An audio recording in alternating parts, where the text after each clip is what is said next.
We're here. We're live. It's time. You know the deal. You know what this stream's about.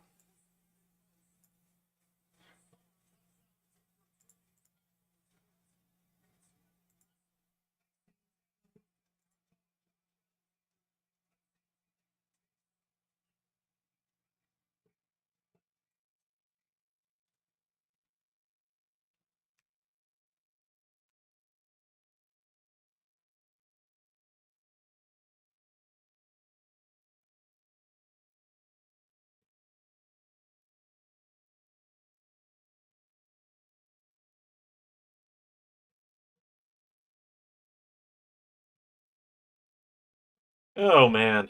It's gonna be fun. It's gonna be fun. I'm looking forward to this.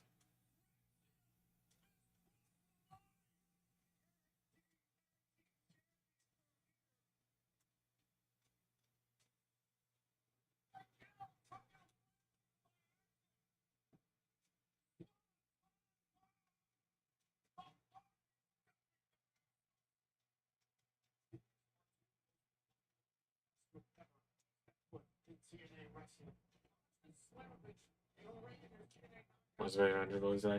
That's part of why it happened. Because no one would have thought it was gonna. No one expected it.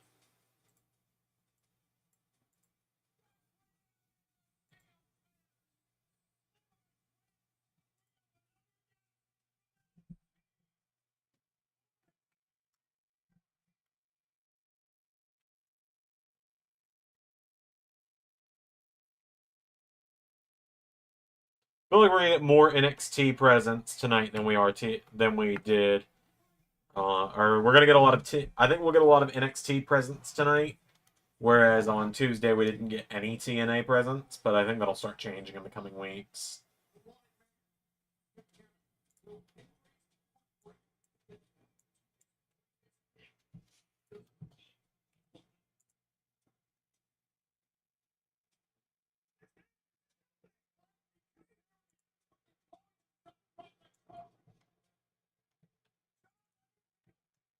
Kind of crazy they're doing a live broadcast of TNA tonight.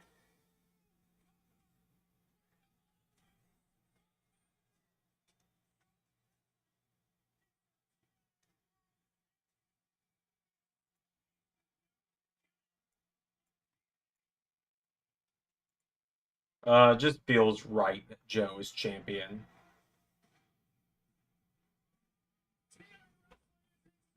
Just feels right, man.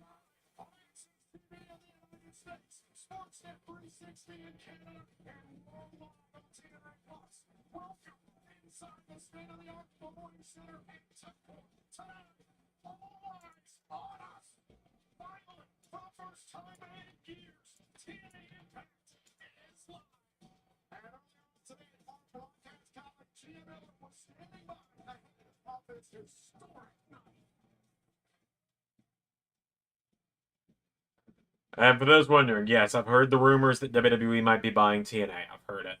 Really don't have any thoughts on it right now.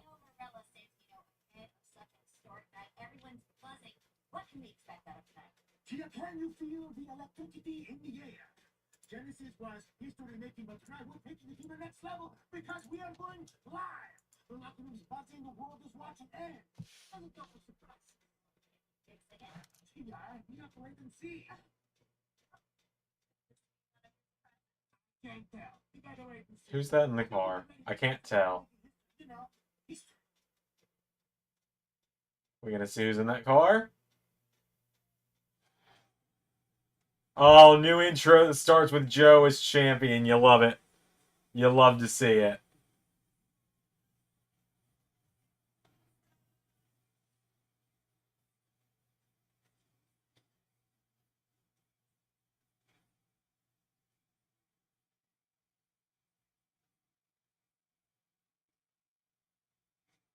And no PCO in the intro either for, you know, obvious reasons.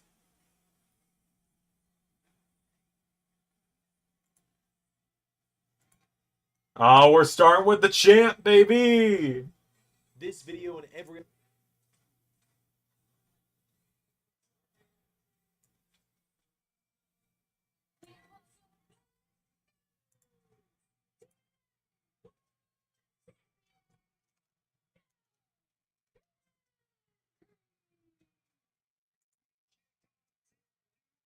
Oh, that belt looks beautiful around his waist. Oh my god, I'm just so happy for the guy. Yeah, Daniels. That's going to be a call for Ray to make, Zach. That's not my call. Daniels is on the AEW roster. It's Ray's call when we're done using him.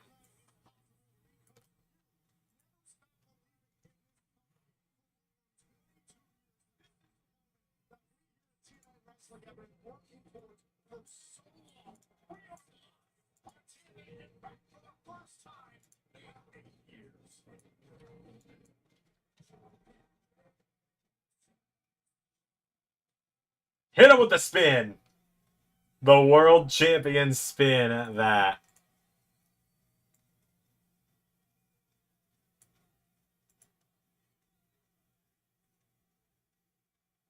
God, I can't. I just can't help but smile.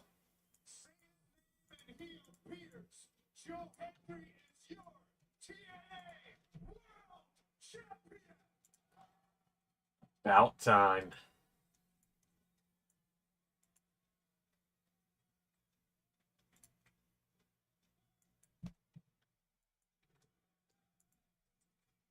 Justified, you deserve it chant right now.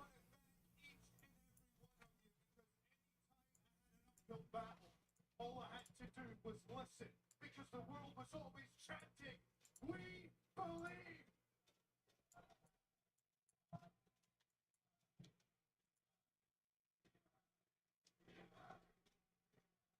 The journey to the title was then, but this is now.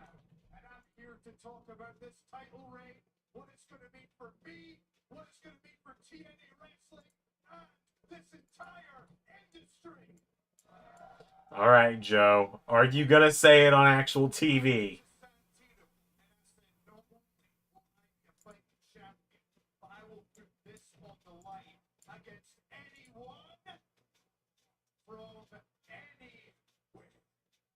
Anyone from anywhere?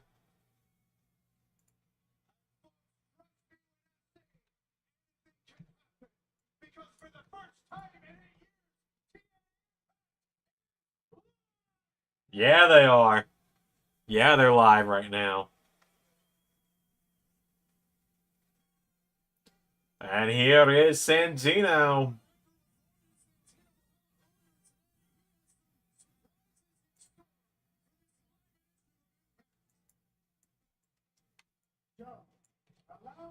What, JT? JT? Don't make any turn the show off jokes tonight, all right? Continue. Proud of the fact that you did come to me and say that you want to be a fighting champion.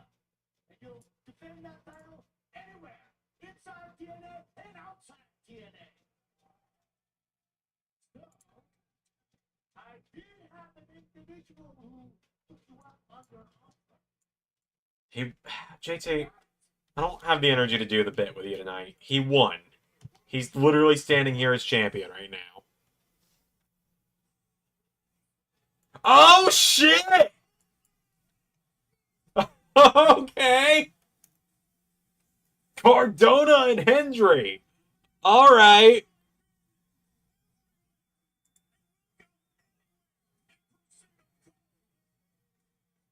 Hell yeah.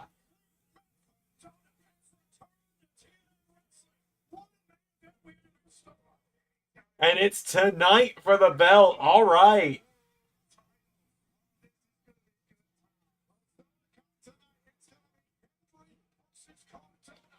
All right. Hell yeah. I didn't book this episode of TNA, but it already feels like it.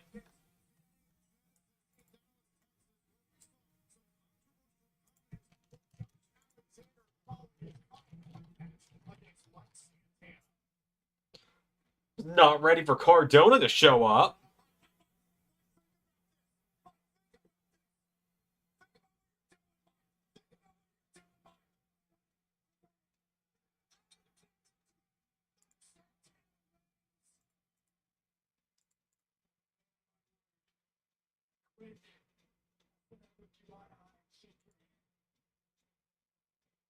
You're the standard TNA now.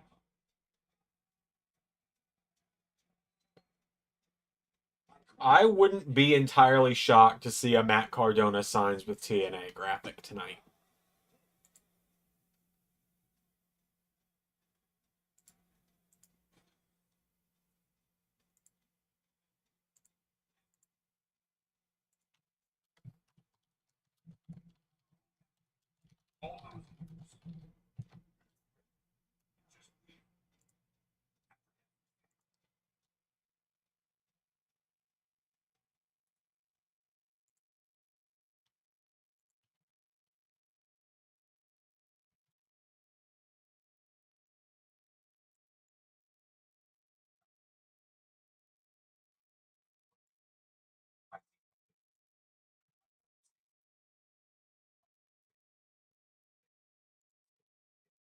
Saw something in between. Way back. Tried to end your career. Tried to end mine. He called himself the Standard and he turned his back on TNA. Spit in the face of everyone here. He stood over you when you couldn't think yourself. Who stood up? Right. Yeah, that's worth saying. Yes, I know he did. Look at him. In a dark place. Every time he does something, he makes himself further in that hole. He's reaching out for somebody, and I'm gonna reach down and pull him up. Just like I told you. He's worth don't know anything. No one in this entire company owes Josh Alexander it. None of us owe him. But it wasn't. Just maybe.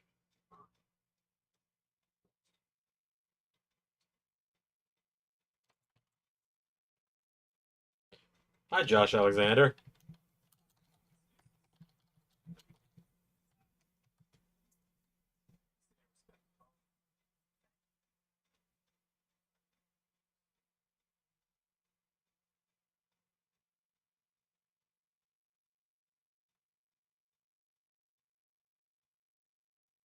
Legit thought it was Sean Spears walking in for a second because the screen went blurry and I just saw a bald dude.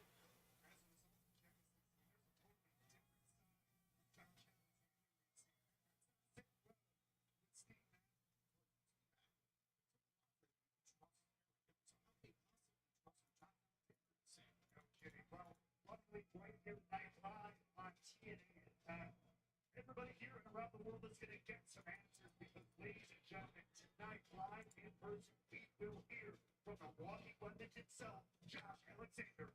Also, as we learned moments ago, Joe Hendry will make his first defense of the TNA Championship against Matt Cardona. God, like I said, I didn't book TNA tonight, but that main event really feels like I did.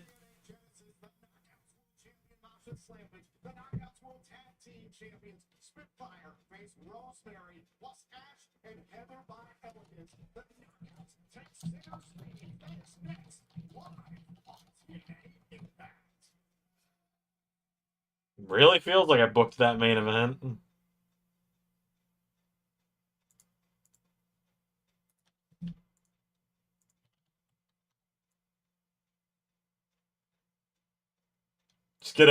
Just getting a live look at the arena right now. They don't have like the "we'll be right back" graphic since it's live. It's just the arena in dead silence, no volume whatsoever.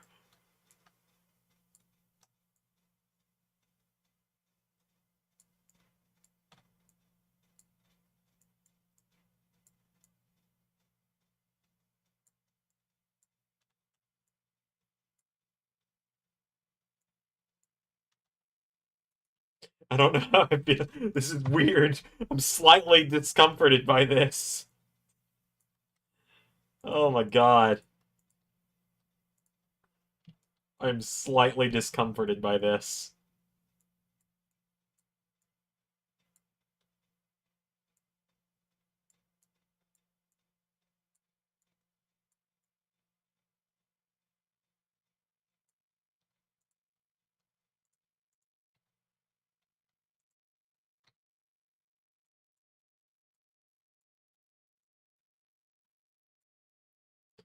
Oh man.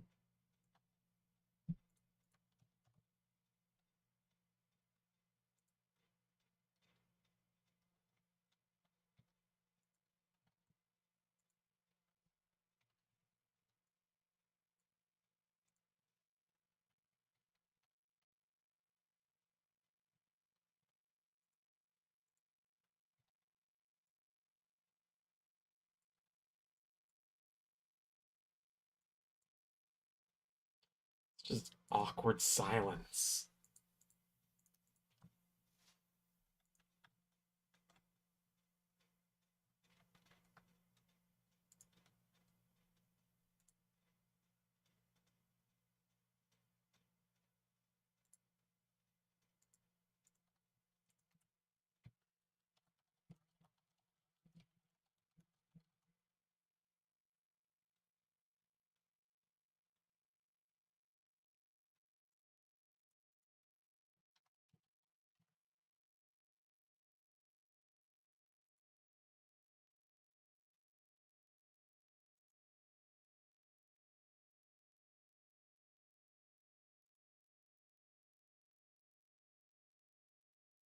I don't I don't even know what you're saying about that.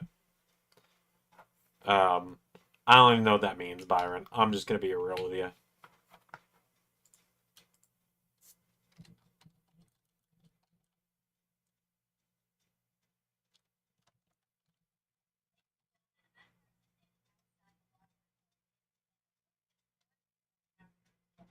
That doesn't mean anything to me.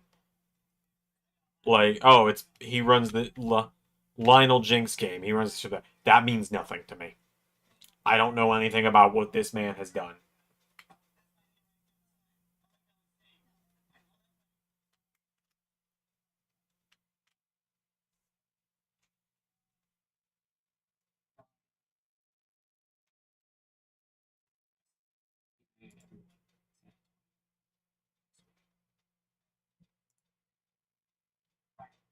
Like you said, this interview's over, okay? And no offense, I need to pre-screen these questions, okay? You can't have any lunatic up the street when you're bugging my brother.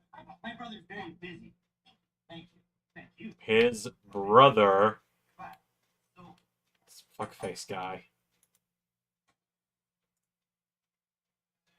ladies and gentlemen, I'm the personal... Okay, I saw the cowboy hat from a distance. I was like, there's no way that's Shawn Michaels standing in a TNA ring. No, it's something far worse.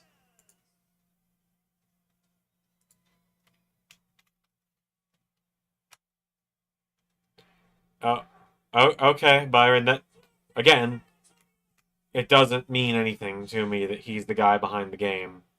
Like, if the game's enjoyable, the game's enjoyable. Simple as that.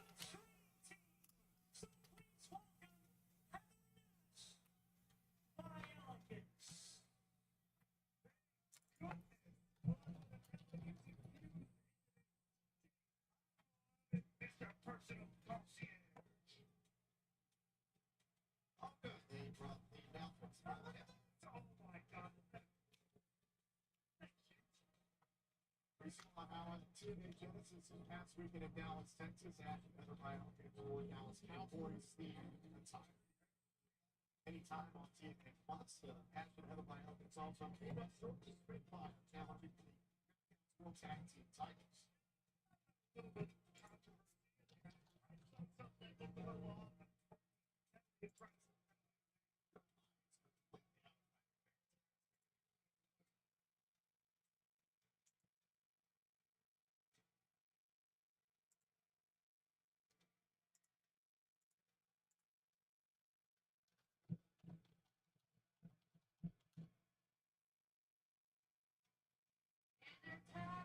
Confirmed 10-man matches.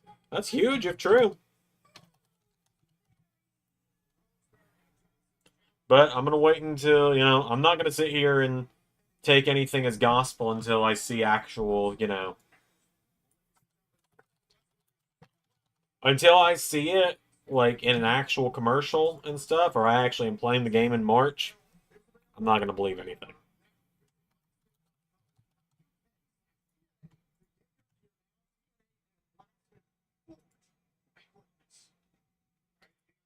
Oh man, you guys, I gotta be real with y'all. I am nervous about this. I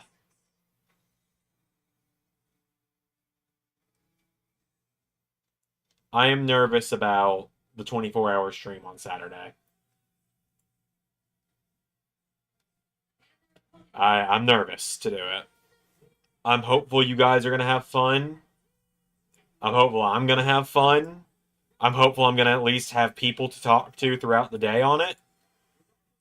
I've decided I am, even though it's not going to be all wrestling all the time. I am going to be live on here with it. I'm going to co-stream on here and on Twitch.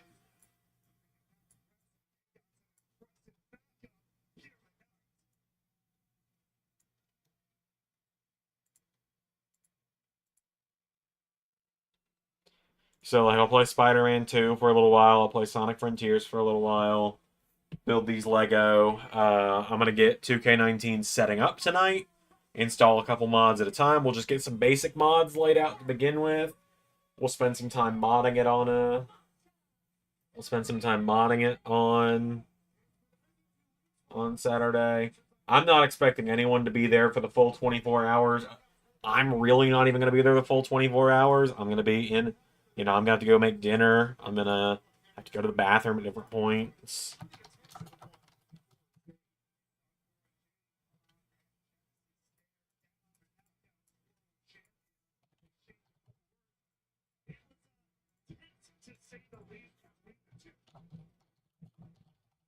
Hey, Pierre. You've missed Joe Hendry kicking off the show. Matt Cardona is going to challenge him in the main event tonight. Really feels like I'm booking this episode of TNA already.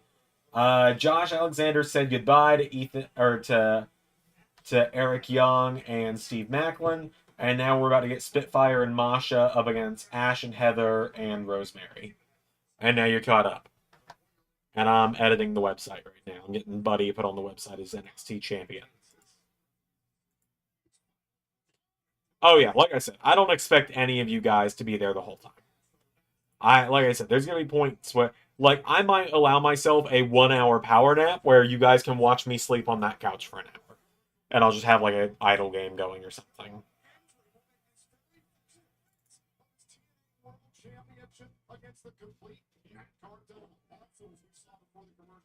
Wild that Matt Cardona is competing in TNA tonight.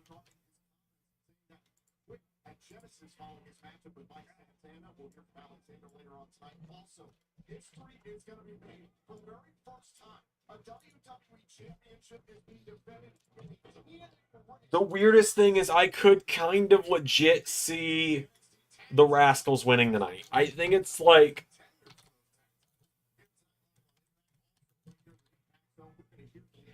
I think there's not a 0% chance of that. I think there's maybe like a 5% chance.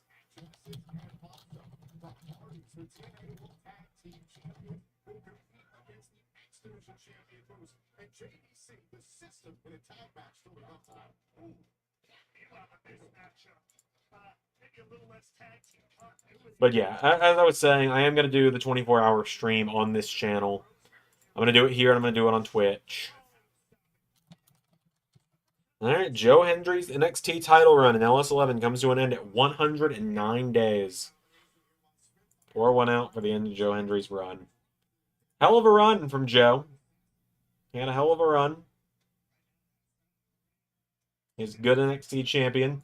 It is weird it's going to be weird to see him without gold again for a little while, but it's Joe Hendry in the LS11 universe. The odds of him going that long without another title, pretty slim.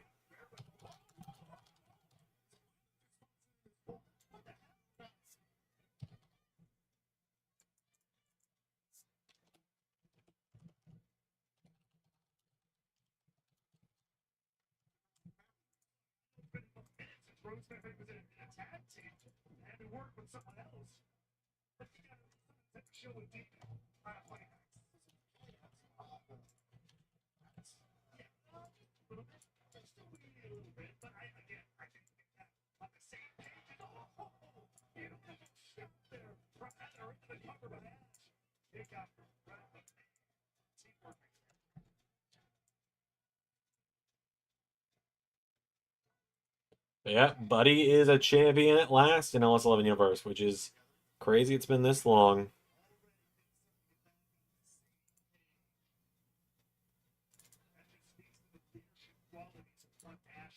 That Biggie was wrong. Time shall tell.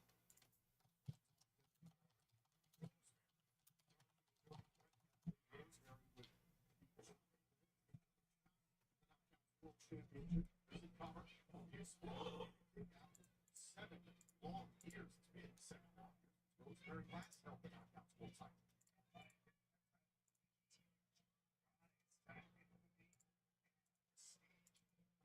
Next commercial break, I really need to use the bathroom. I forgot to go before the stream.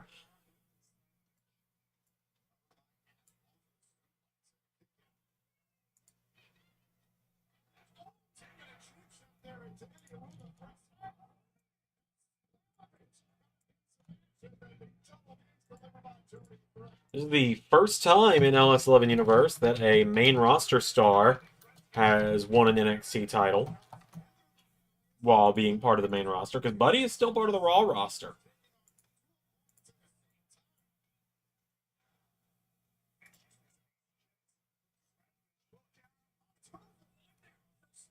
NXT's got a solid roster of champions. This might be my favorite lineup of NXT other than Lino. I love Joe Hendry, but having Buddy on here just makes it even crazier. This might be one of the coolest lineups of NXT champions we've ever had in the LS11 universe. Which, in Ray's defense, when he was doing NXT, there were only 4 belts, or 5 belts. I have 6.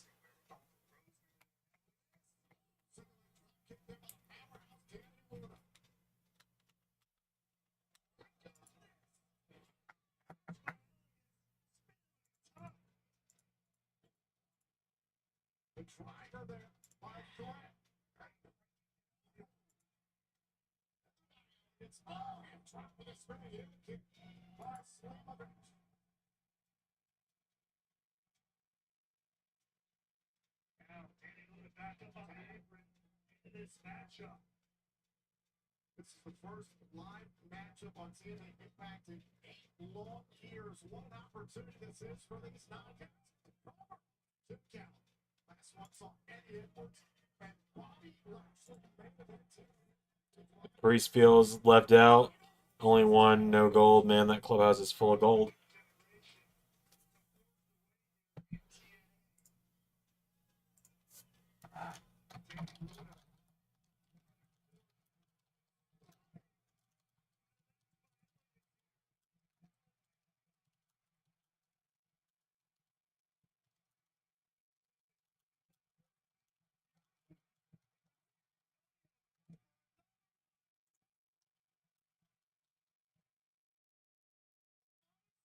Oh, well, there's Cora Jade.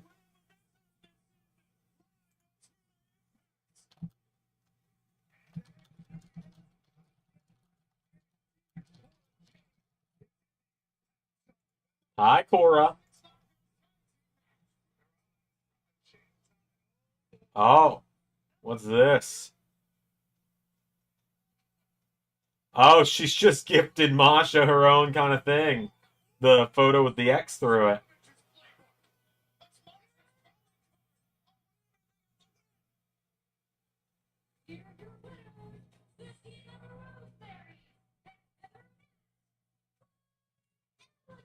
And the team challengers won.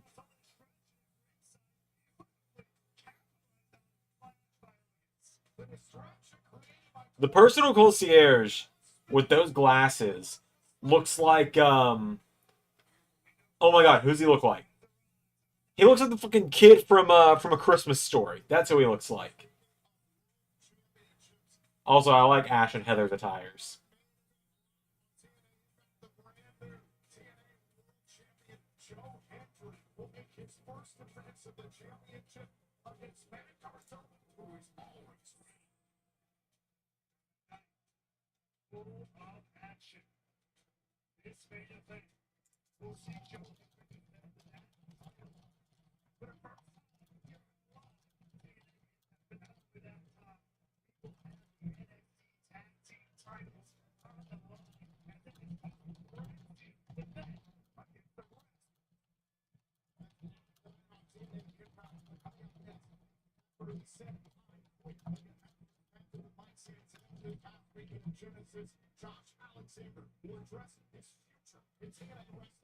Alright, can we go to commercial, please? TNA, I'm begging you. I'm begging you.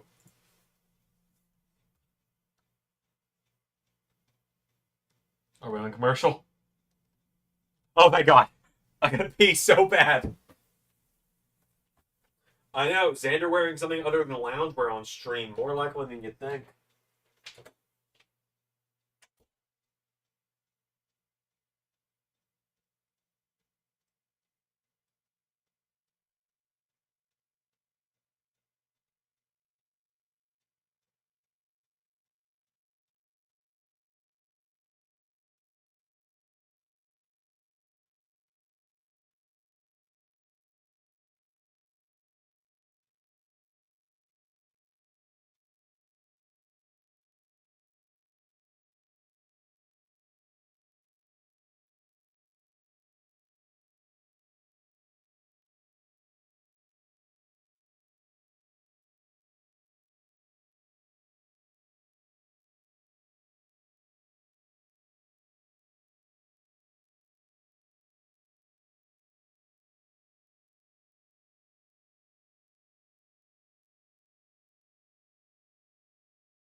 So I'm going to swap which monitor this stuff is on real quick. Because it could let in a draft. It could let in a child. I don't know. Intrusive thoughts won on that one.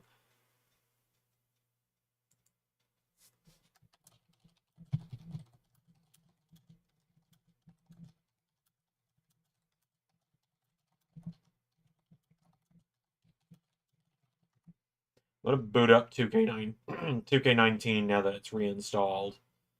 So I will save all of your eardrums this time. Because I accidentally blew out all of your eardrums last time I opened 2K19. And I'm going to open it up now that it's reinstalled. And this way I can start kind of like one by one installing mods. And not accidentally, not accidentally fuck up the entire game. Is what I'm saying. Just do it like, a couple at a time. Test it. Couple at a time. Test it. So on and so forth. And then, at least get a start. And then, what we'll do is, when we start doing the universe mode streams with it, essentially.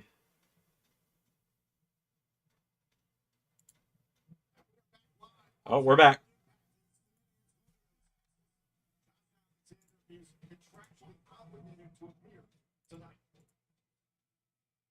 All right, here's the Northern Infantry.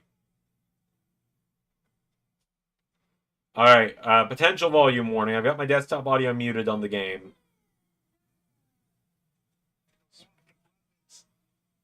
I swear to God. I open 2K19. What's the first thing I hear? Blow my mind. Blow my mind. Blow my mind. Fuck's sake. In his match against Mike Santana and Genesis afterwards, he said, I quit TNA. Our director with Tony Santino Morella made it clear to Josh Alexander he has to appear here this evening and address the situation in the Impact Zone.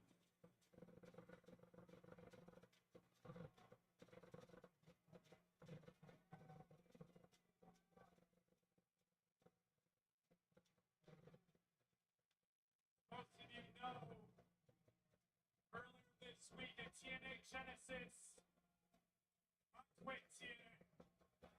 Yes, you did. I remember we were there. We remember.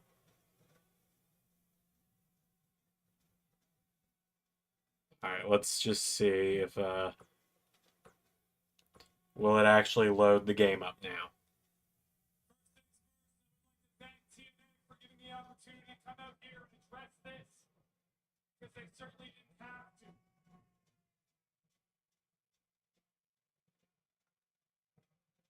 I have been a wrestler for 20 years.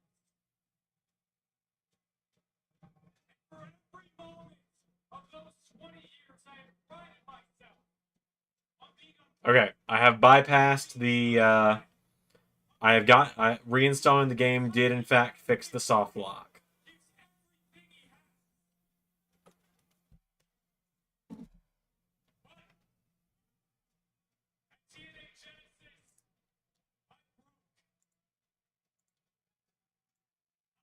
Every single thing I had like Santana. And that's why he is the new standard of TNA.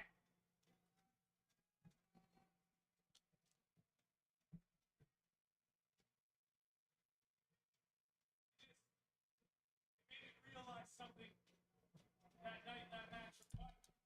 Maybe face our truths. I'm going to admit something to everybody here tonight, everybody watching around the world. Every time I've looked in the mirror these past few months, I don't like the man that's looking back at me. I'm not proud. And since my time here in TNA has come to an end, I don't want to be remembered for the guy these past few months. I want to think about the good times.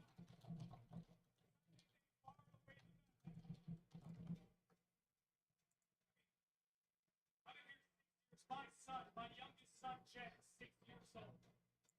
He has grown up only knowing me as a TNA wrestler. He's known me as a champion. And he's known me as somebody who risked it all to follow and achieve his dream.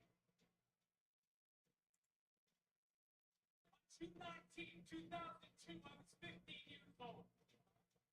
And I tuned into the very first TNA broadcast, and that night I was mesmerized. I was inspired. That night I became a lifelong TNA fan, like everybody sitting in attendance here, and everybody watching live around the world.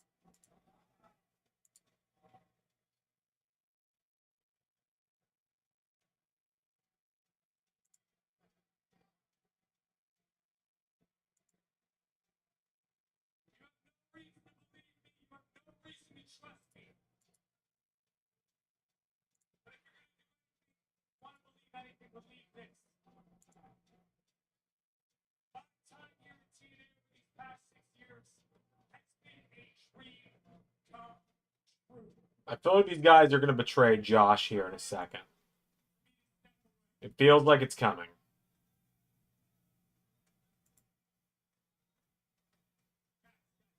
Relax.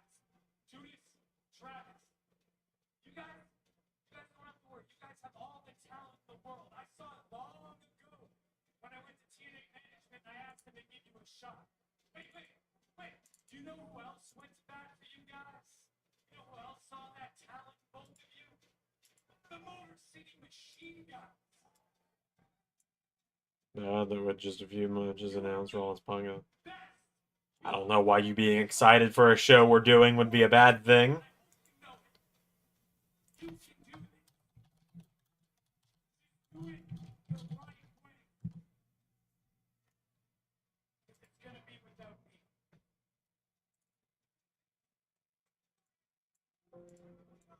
I can't quit. Quitting.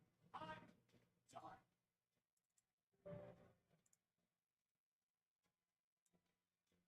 No, Josh. I don't think you understand. You can't leave. Oh, they're attacking him. Come on, Ethan Page. Come on, Ethan Page. I know he's not. It's gonna be Eric Young. But, like, come on, Ethan Page. Yeah, it's just Eric Young. I knew it was just gonna be Eric Young. That being said, deep down I was just kind of like, come on, Ethan Page.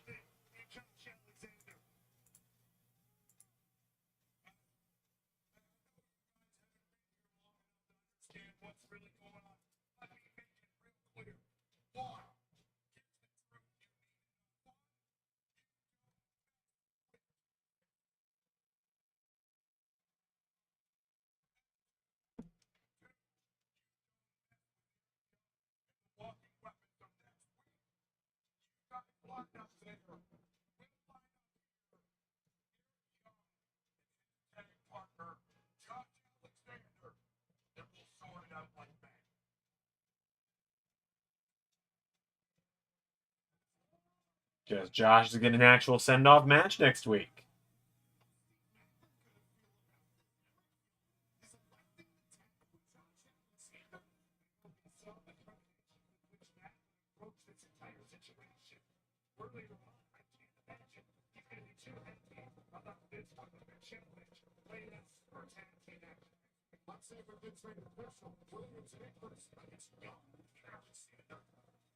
But still coming tonight, our main event, the World Championship is on the line.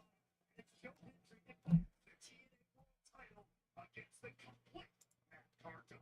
Also still come tonight for the first time ever, a WWE Championship will be defended in a TNA ring.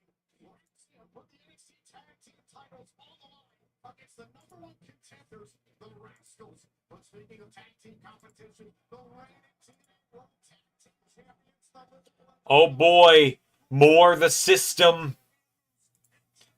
We love more of the system. Can never get enough of the system. Never tired of the system being in my shows. Nope. Can't get tired of the system.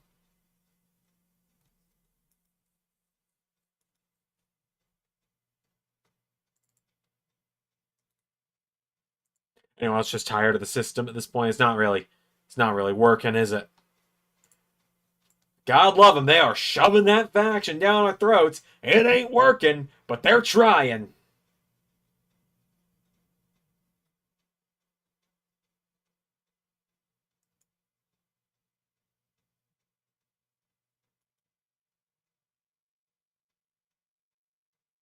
God love them. They're trying. They are really trying to make us care about the fucking system. It ain't working, but they're trying.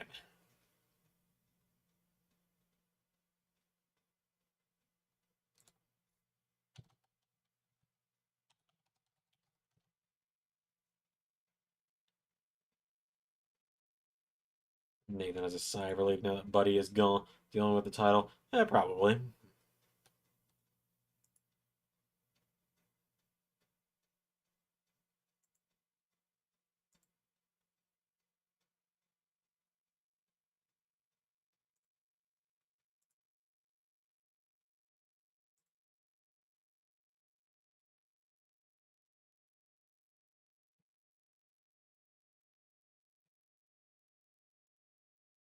Yep. Can't get enough of the system.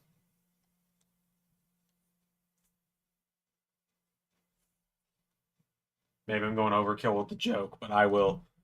We all know I will run a joke into the ground before I truly ever let it die. It's just what I do. It's just what I do.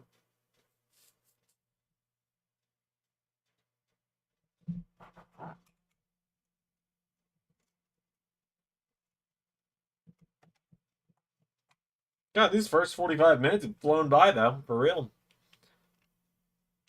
I won't be able to do my whole sticking around, hanging out for like an hour after the show thing that I like to do a lot of the time. I do need to go to bed tonight. I gotta shower and then go to bed because I gotta go to work in the morning. And then I gotta do some delivery driving after work because rent is due soon and I am not going to have enough to pay it otherwise.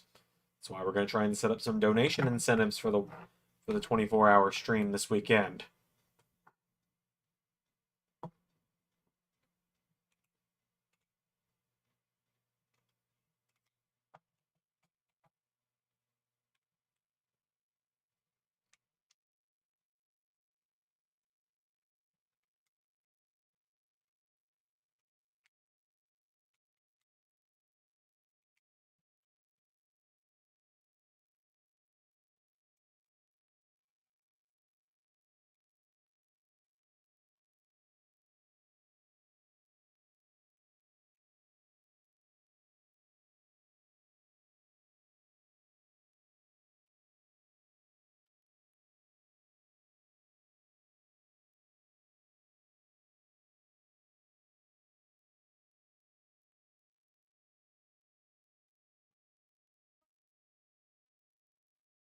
Bro really thinks they're the Shield, the whole fist in the middle thing.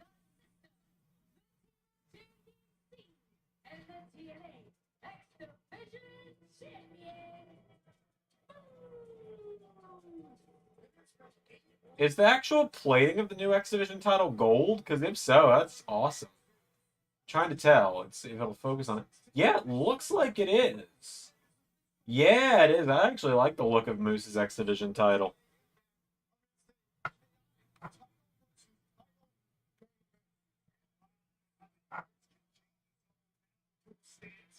The top of the system, the face of the franchise, and the current TNA X Division champion.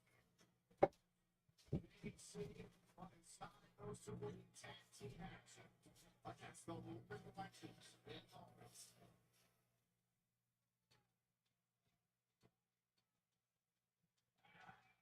Dum dum dum dum dum dum dum do do do do.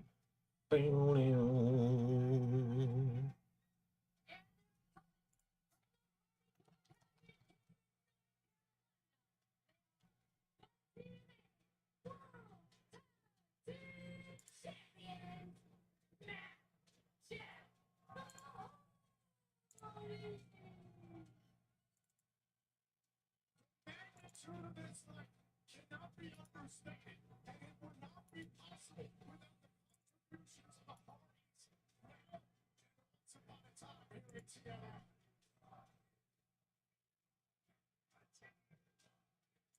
And will live up forever. Professional wrestling ain't no doubt about that. There's pretty much everywhere there is to go in it. Oh, and they've been ambushed before the bell. They have been ambushed before the bell.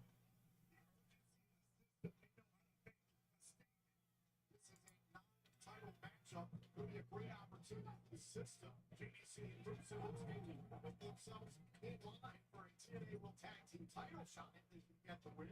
The Hardys coming off successful defenses back online with Genesis on TNA Plus, which you can regularly pay time on demand against the Wexers.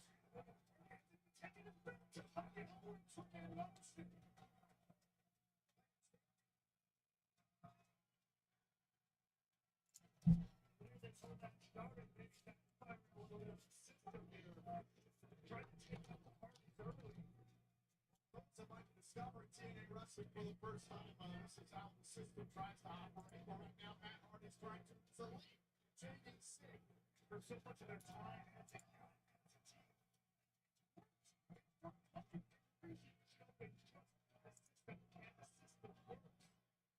you're in there, but as you said, what a kick out there by Johnny Dango Curtis. Hardy's showing the Genesis, turning with the Rascals in the first half. Some of the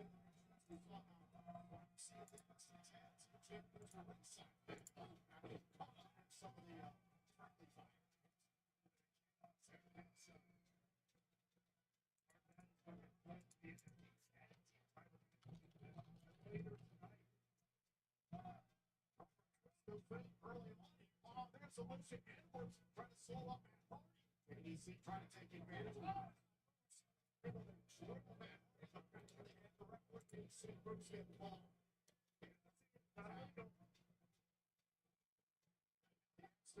Champion Moose is all over Matt Hardy and Bruce in the system and it step around with the system of both Bridge 124 saw he's trying to take out the system.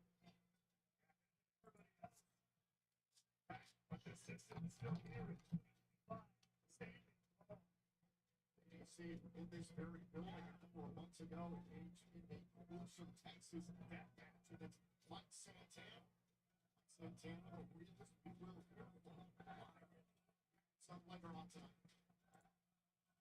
Opportunity to see check out that assistant for Matt.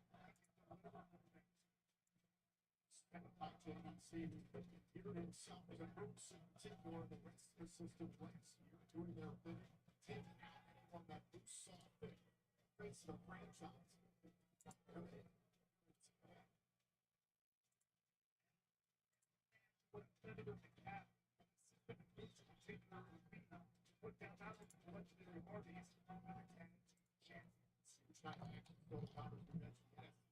Team titles, of the champions will defend against the Rascals, the official contender. Sometimes we play Santana following his victory at Genesis against Josh Alexander. We'll be live here in the Impact Zone.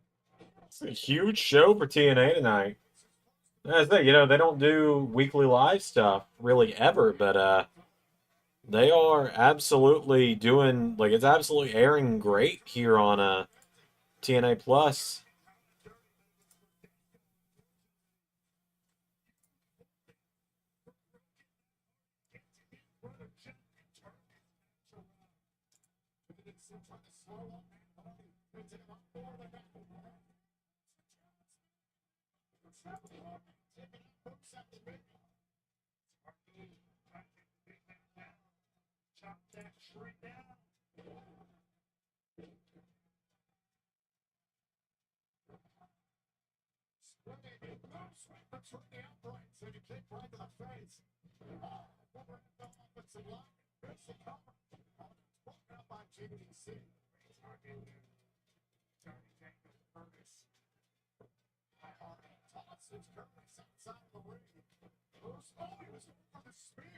Shoulder first in the middle buckle.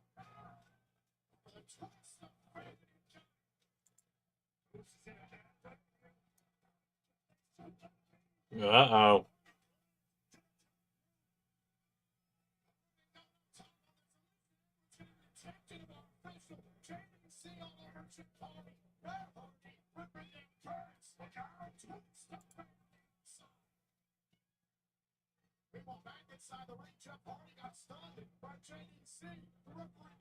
They're not going to have the system beat the Hardys clean tonight, are they? I don't know how I'd feel about that. Actually, I know how I'd feel. I'd complain on the internet. But that would be not particularly great booking, would it? Alright, there we go. Hardys with the dub. But also, it's TNA, so I wouldn't have been, like, entirely surprised if they'd gone with that. I'll admit.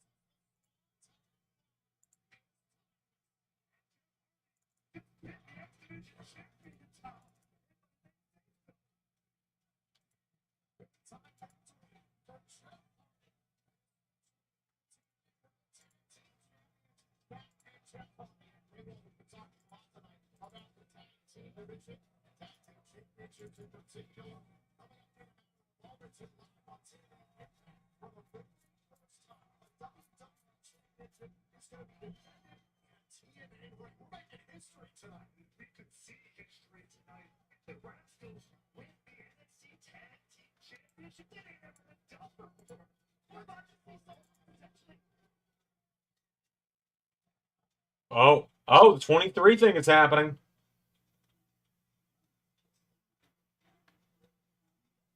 Is it Corbin?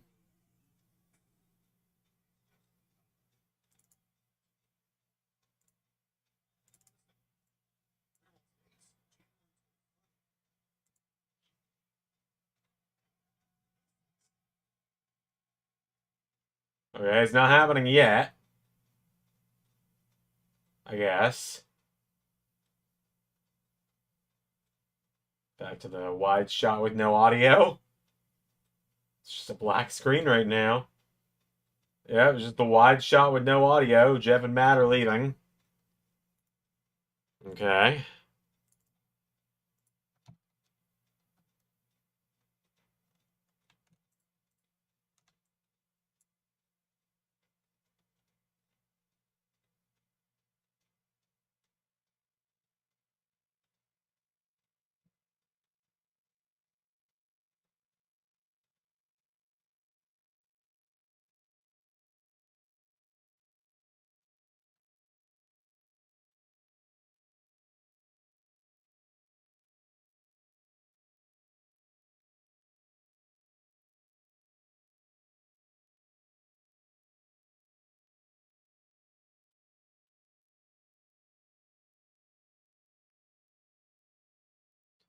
Now we wait.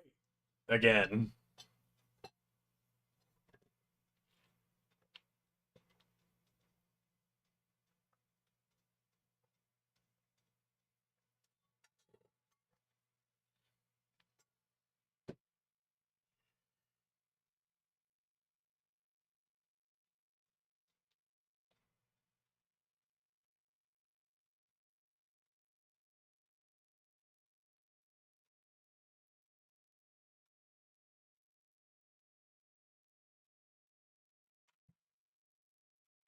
Oh yeah, both brothers do have gold now.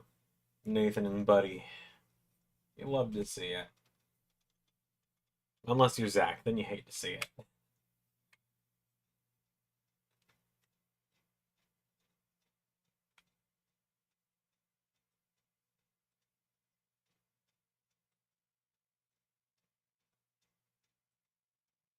So far, NXT wise tonight, we've gotten Cora Jade, and we're gonna be seeing we've gotten Cora Jade, and we're gonna be seeing Fraxium here shortly.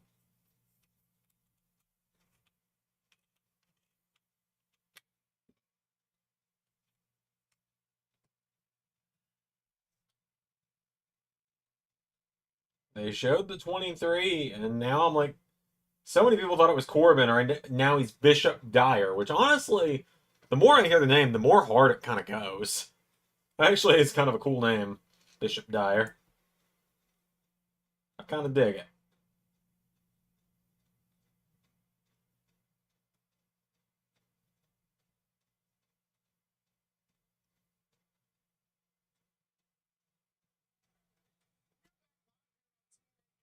Well, here's Sammy Callahan.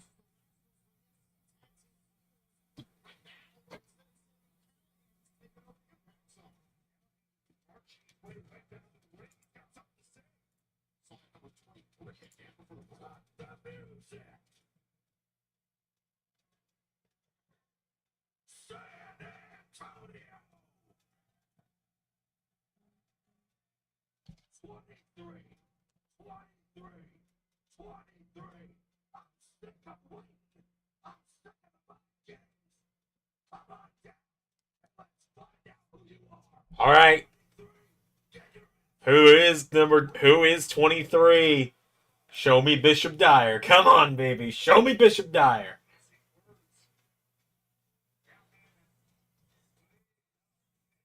Steph DeLander? With the digital media title.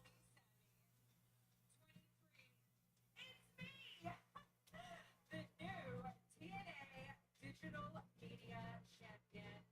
That's right. I wanted it in the gold.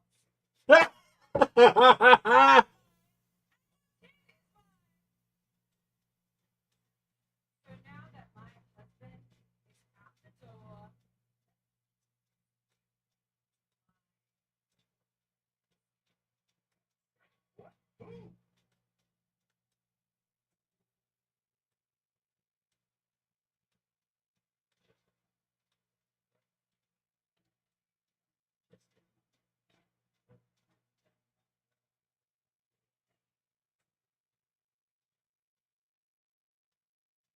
Who is it?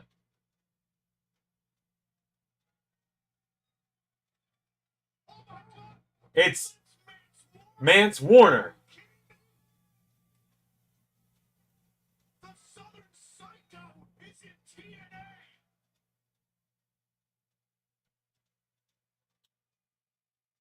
Mance Warner was who the 23 vignettes have been for. You've never seen this guy before. He is absolutely nuts. And now you're here with Steph DeLander. And he's sucking face with Steph DeLander. I think they're actually a legit couple, from what I've. And she got the digital media title in the divorce from PCO.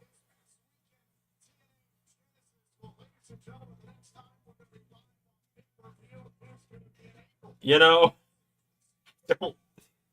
I don't know what to say to any of that. That, I mean, it kind of made sense, but like, I just don't really care about Mance Warner personally. That's just me, though. That is entirely on me as well. For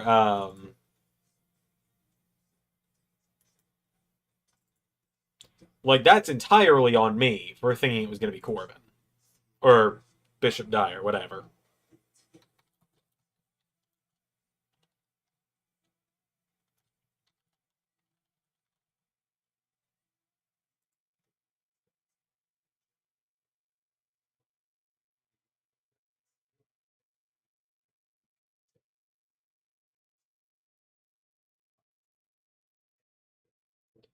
But yes, I was not prepared for them to just bring the TNA digital media title back by simply saying Steph got it in the divorce.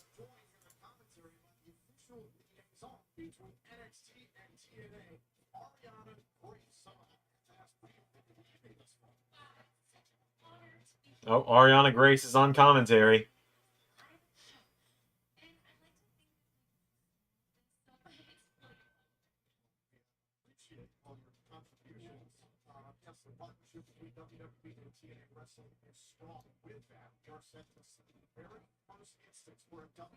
All right, Fraxium and the Rascals is about to go down.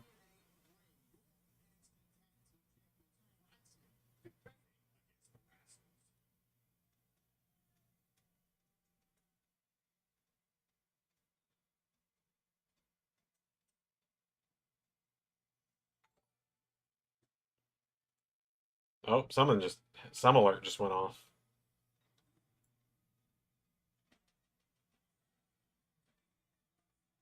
I'll have to double check what that was in a second. I think it was just someone subscribed, so thank you for that.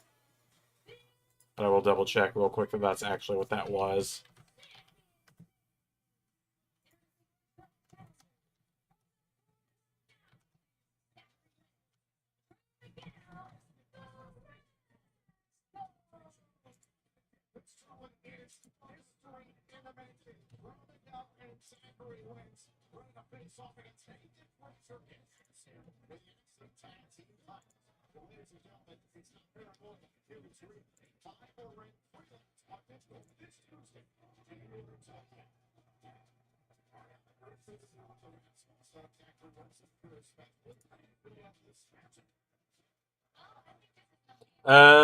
Well, I didn't even get any kind of thing there.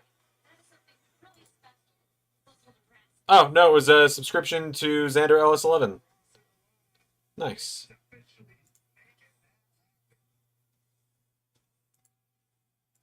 There's Axiom.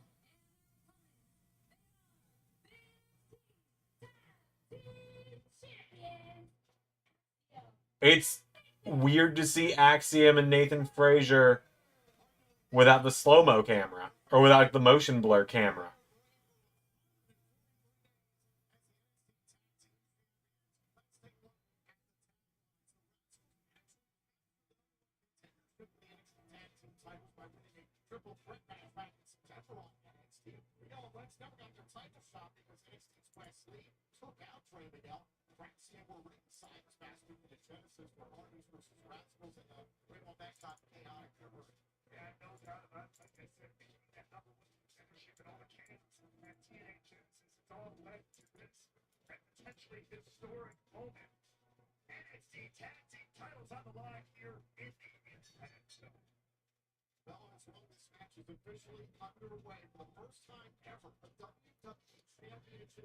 Like I said, it's not a 0% chance of the title change happening. I think it's like a 5% chance it could happen. I don't think it's probable.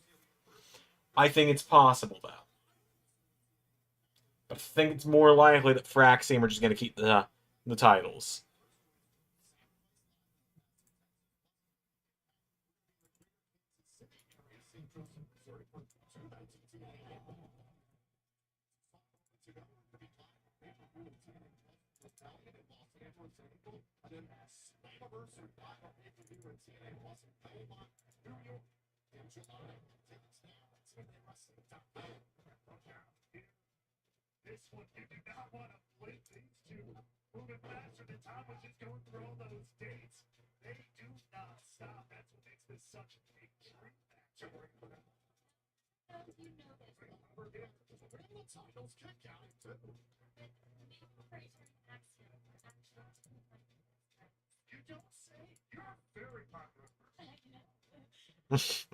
Ariana Grace is genuinely hilarious. I just find her very funny.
An interesting Rumble theory. Where are you going with this?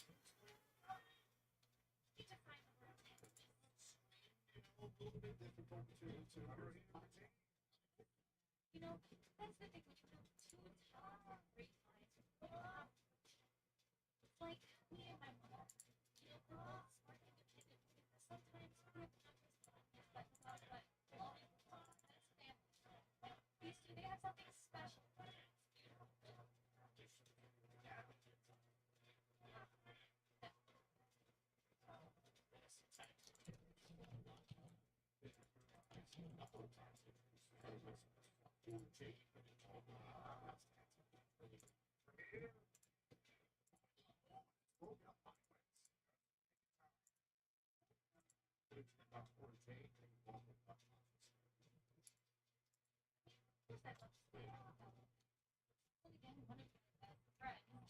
Come out here and represent yourself. Here's strong woman. You're not here for it. She's a cool chick. I don't know what else to say, but those two together, that could be something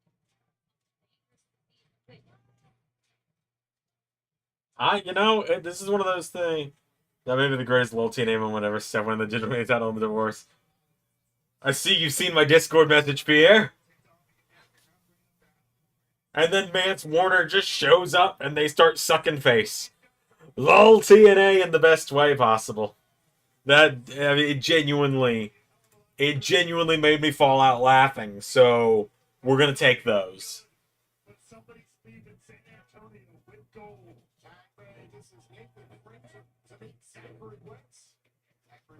We take those, is what I'm saying.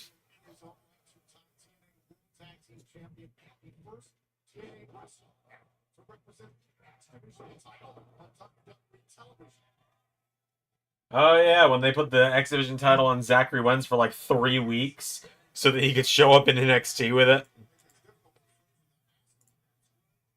Someone was saying, what Pat enters the Rumble at the stadium he played football at. So one of a mysterious guy in the mask that wasn't a visual interest. Corey.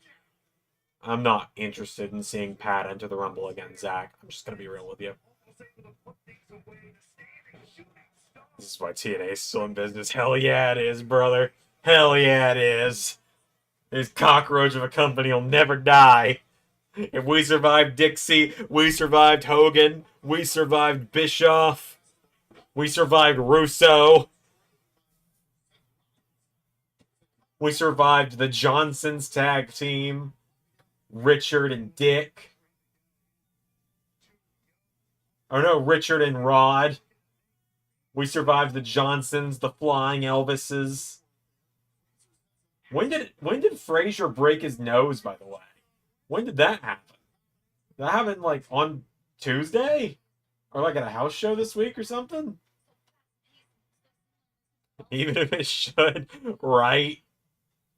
This company will never die, even when it should.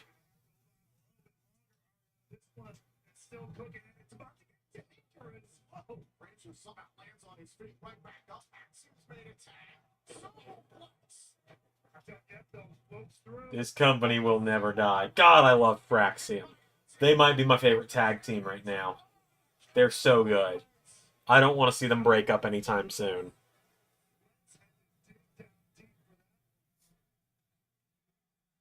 They're so good.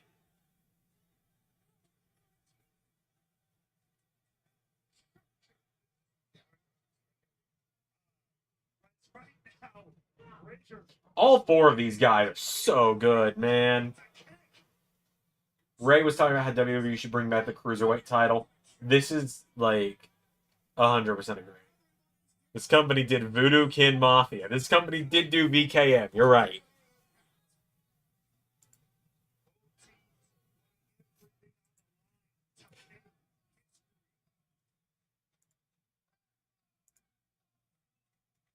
What a swarm of names to choose from, right?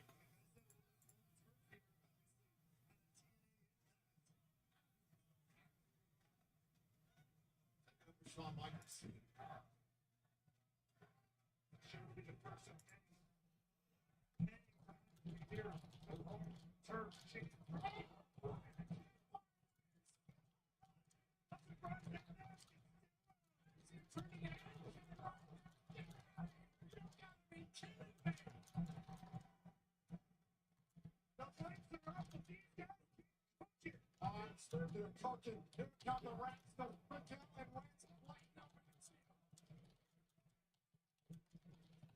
Back in the break here. Double super kick to the face. The Rascals are moments away. They're going to make some history here tonight live in front of the world. Off of the top, trying to capture the NXT Tag Team titles. He's down. Oh, near fall though. Let's take a look at this. Razor through the air. Bring back the Cruiserweight Classic. Agreed. And the Mae Young Classic.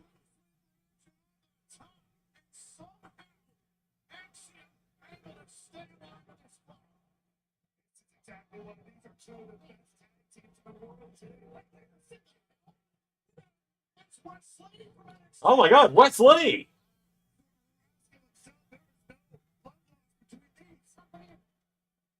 Oh, Wesley's dudes getting involved. Are these also three of Ariana Grace's best friends? Does anyone know? The jury out on that one?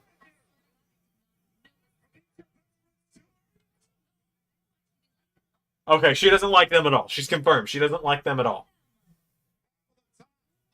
Oh my God! Just did a Spanish fly the entire, like, 3/4 of the ring.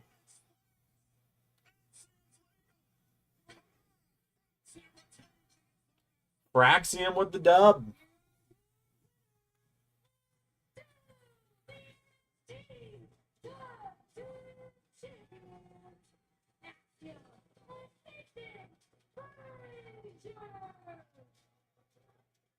Braxium with the dub.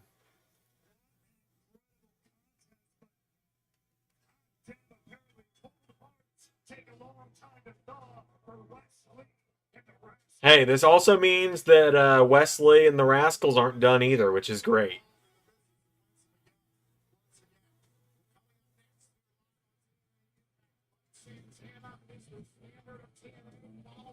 That's a fantastic match.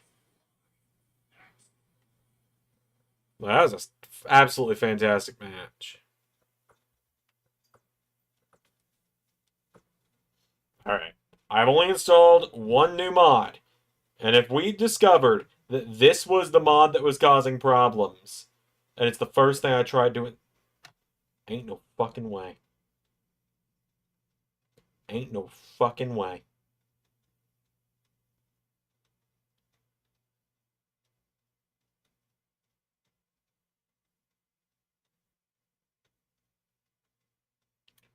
The first mod I tried to install is the one that was messing everything up last time.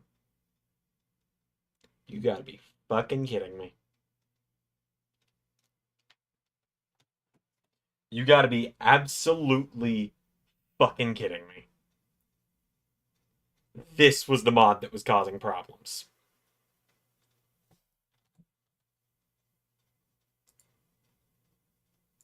Relaunch the game, just to be 100% sure, because I was also trying to load in a modded character.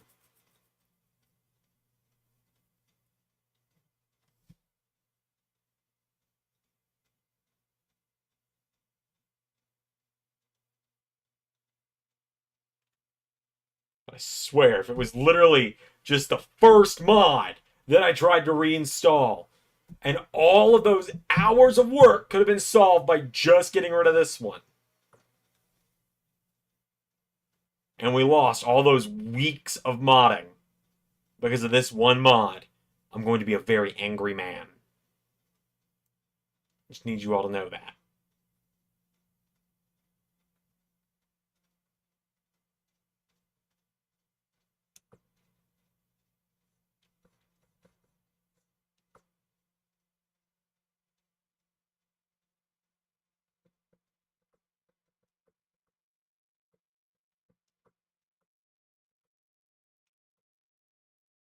Alright, let's double check by trying to load someone that's a default character in the game. Yeah, yep, it was that one mod. Son of a bitch. Son of a bitch, it was that. It was me trying to do something funny, It was me trying to do something funny, and it ends up fucking up the whole thing. I was trying to put someone funny on the commentary desk by modding them in over Corey Graves' commentary slot. Or Byron's commentary slot, or whatever.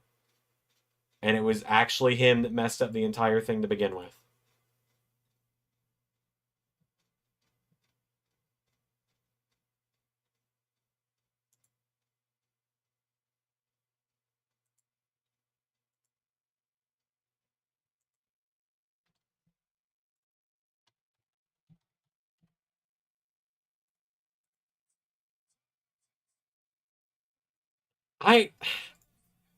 You think I don't know who How to Basic is, JT?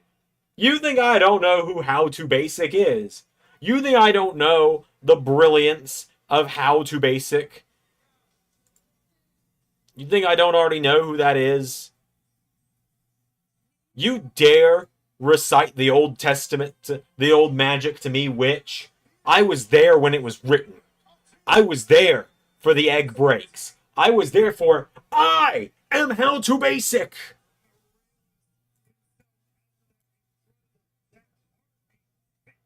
Over Josh Alexander in an quick matchup. That thing was brutal.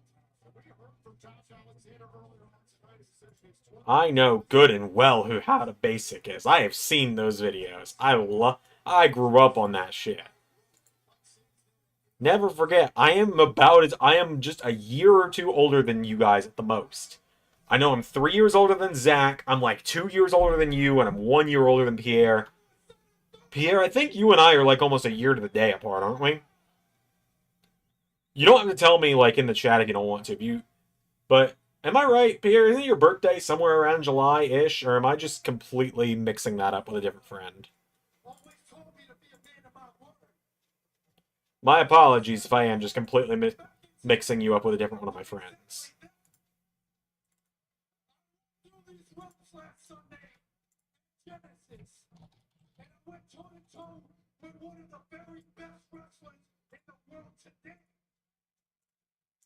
One of the men who has carried this company on its back so that we can get to the rare occasion you actually know a series or franchise you suggest. Yeah, I mean, you're not wrong.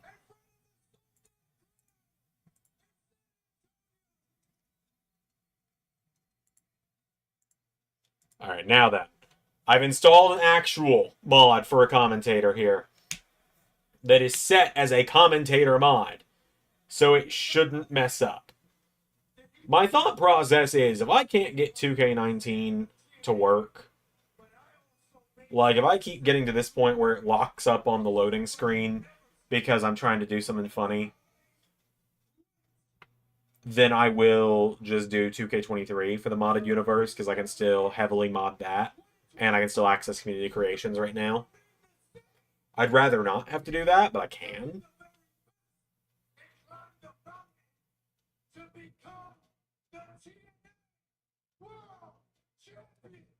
It'd be a little harder to mod it because they've removed so many mods. Like the meta guys have deleted a lot of their mods from, like, have deleted most of their 2K23 stuff off their Discord.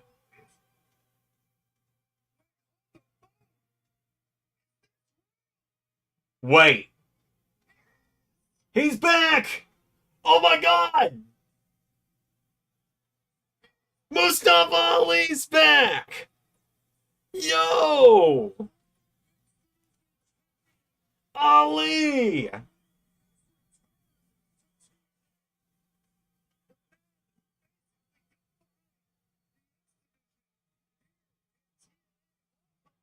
Yep, that was the mod.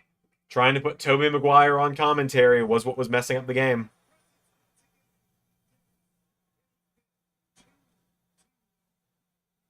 I wondered why he was still on their website. I was like, are they just gonna keep saying he's there when he's not? No. Hell yeah.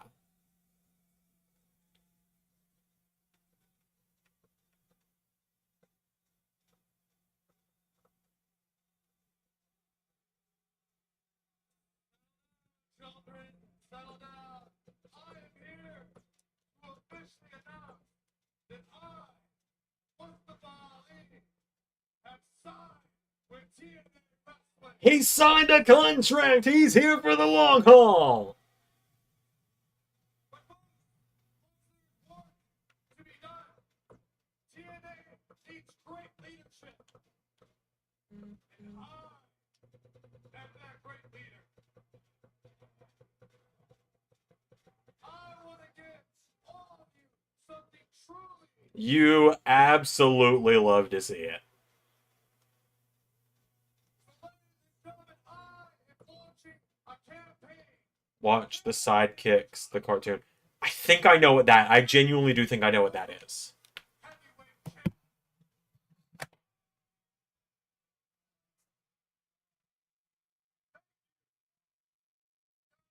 And remember, If Mustafa Ali wins the world title off Joe Hendry, I'm demanding royalties from Bob Anthem. From Bob Anthem himself, I will demand the royalties.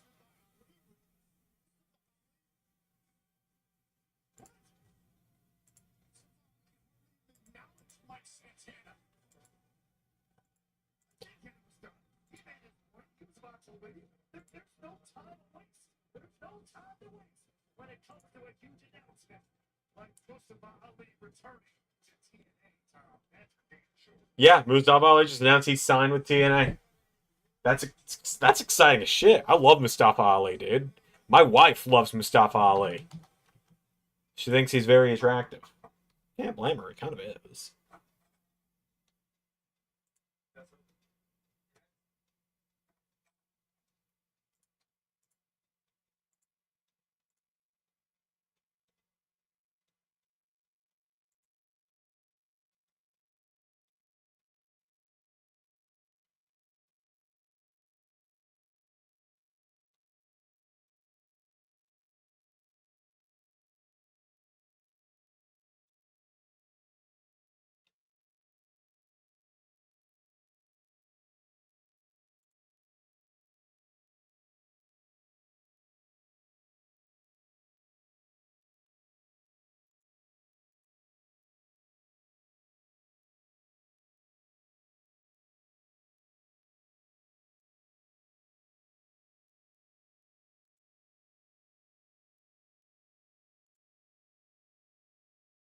Except for the pure chaos of Fatu Strom, I can't wait. Oh yeah, I mean it's a match where I get to say the things. Of course I'm excited.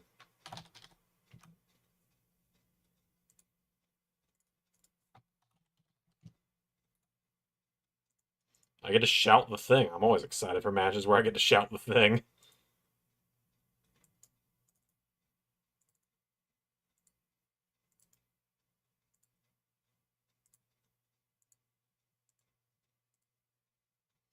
Who does buy out or actually own TNA, considering how Anthem operates, it probably is a lesser evil.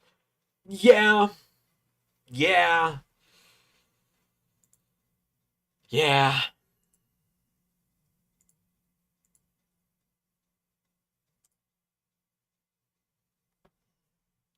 You're unfortunately probably not wrong, is the sad part. Like that's the genuinely kind of sad part of it, is like you're actually probably not wrong. Bob Anthem and friends are not exactly friendly.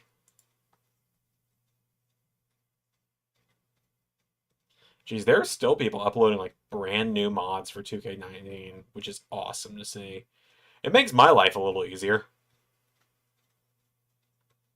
I'm just gonna kind of go down the list of characters and install them. Like, gonna go down the alphabetical list.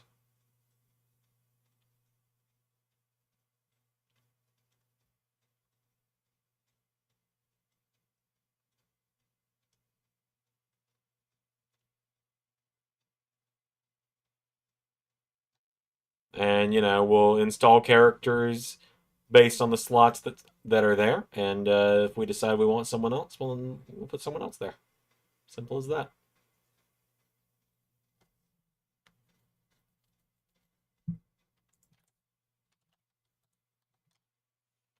The fact that it turns out that it was just that I tried to install commentator mods, and that weren't actually commentators. If I just replaced them with actual commentator mods, it would have been fine.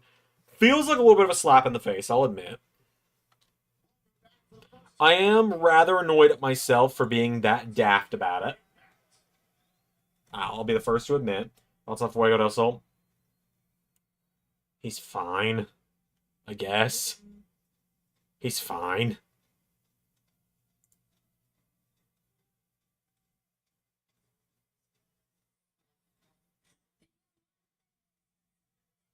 Oh boy. There she is. There's Tessa.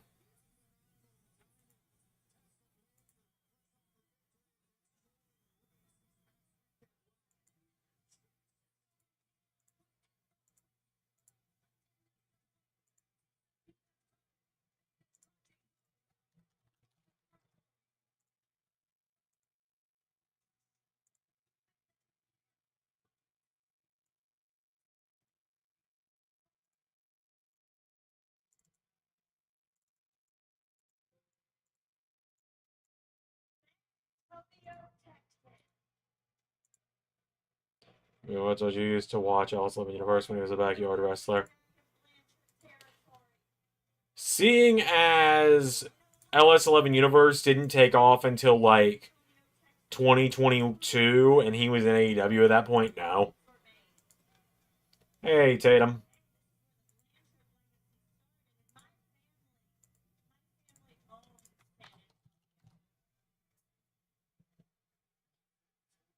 Oh, hello, Tully.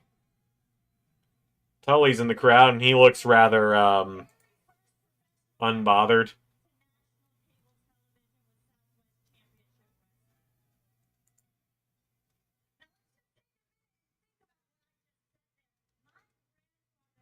Blanchard brought the very first professional wrestling to national cable television. This was before WWE was even a thought.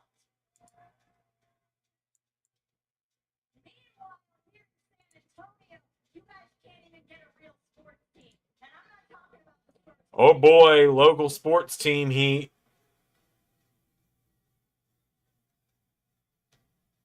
As a matter of fact, the only thing you guys are famous for is losing the Alamo. Absolutely. Tully Blanchard's one. Sean is one of Ray's guys, so I can't just take him like that.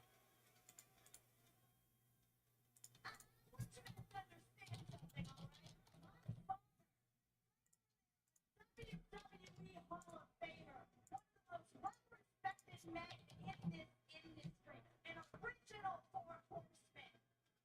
My grandfather, Joe Blanchard, in the Professional Wrestling Hall of Fame, they looked at me when I was just a little girl. They looked at me and they knew. God, that Tessa, they really don't like you. It might be because you're a racist. That might just be me, though, but I think it's because you're racist.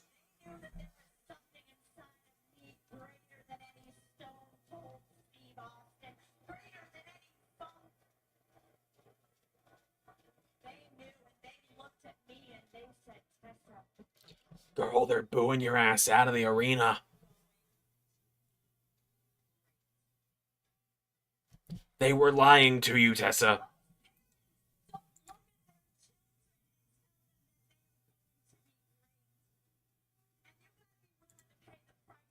Great.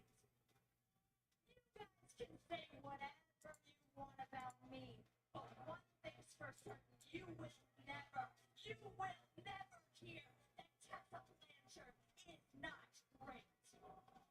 Tessa Blanchard is not great. Now you've heard it.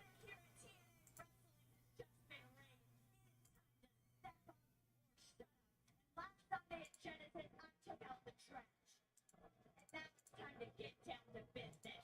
El diamante agable de la lucha libre is back, and Tessa Blanchard answers to no one.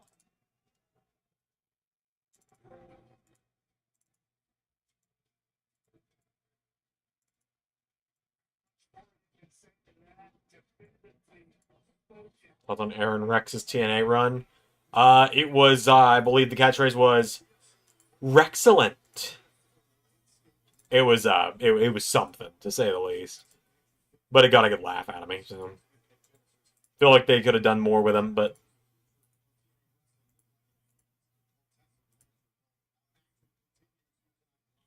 on TNA Impact we're moments away from our main event. The brand new TNA World Champion Joe Henry is set to make his very first defense of the championship. Let's take a look at the tail of the tape. Joe Henry, of course, is riding high after Genesis his past weekend, defeating Mammoth to finally capture the championship. But he goes up against the complete Matt Cardona, who is always ready to take championship gold everywhere he has gone in professional wrestling. It's Henry versus Cardona for the TNA World Championship here in our oh boy, and Frankie Kazarian. Always amazing to see him. Never get tired of Frankie Kazarian appearing on my screen.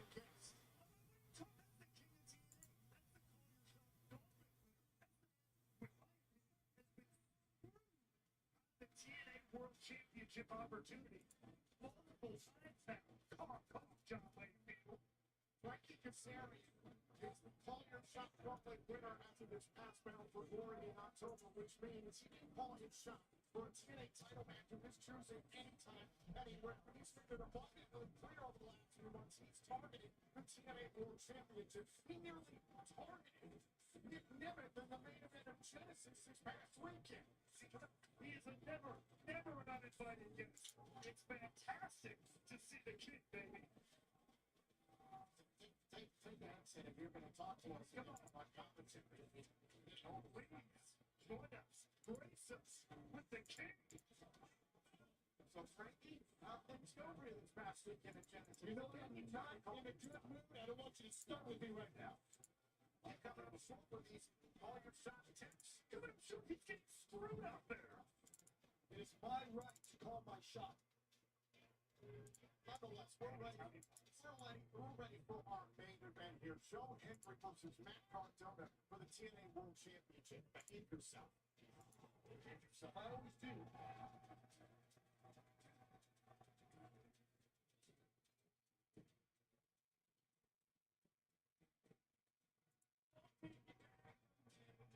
Yeah, yeah. You know, she's the best thing about getting the system over. She's the best thing for getting the system over. You're right. Tonight on this historic night of TNA Impact, another clearly moment. I hadn't even thought about that.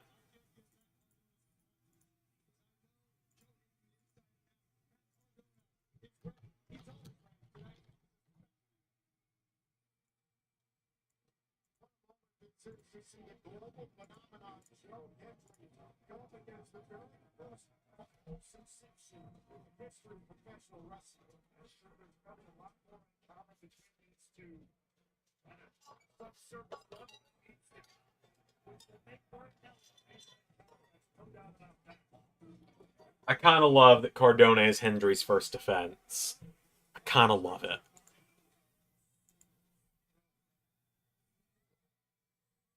I believe in Joe Hendry.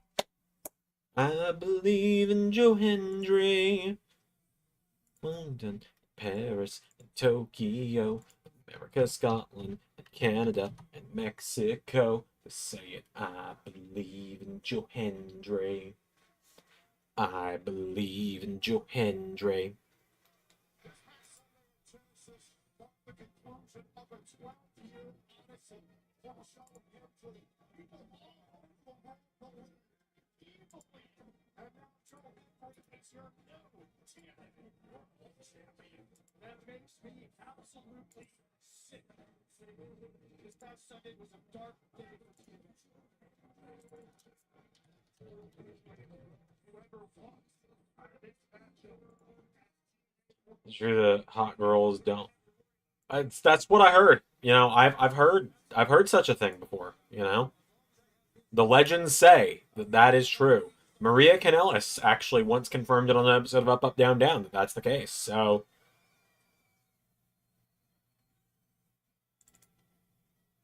and you know, I've been with my wife for 8 years. She's the hottest woman in the world, and you know, I think that's true.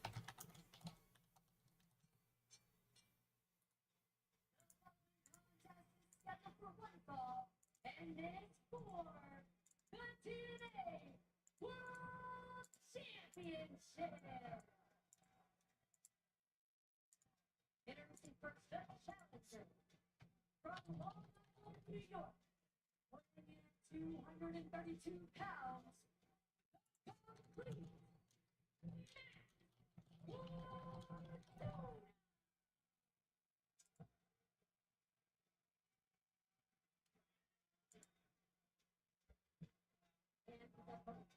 From Edinburgh, Scotland, weighing in at 252 pounds of Thoughts on cupcakes? If you're talking about like the treat, the food, pretty good. Fun, nice to indulge in from time to time.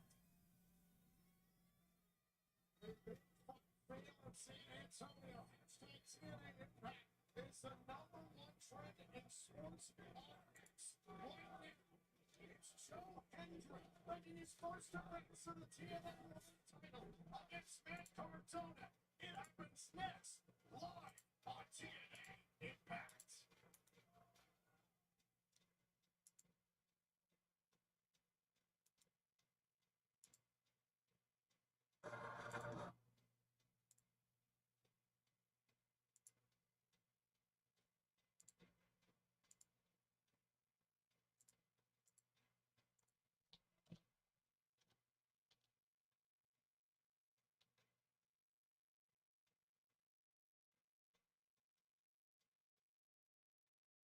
Oh god, I know what you're talking about. I'm not getting into that one. Not touching that one with a 20-foot pole, am I?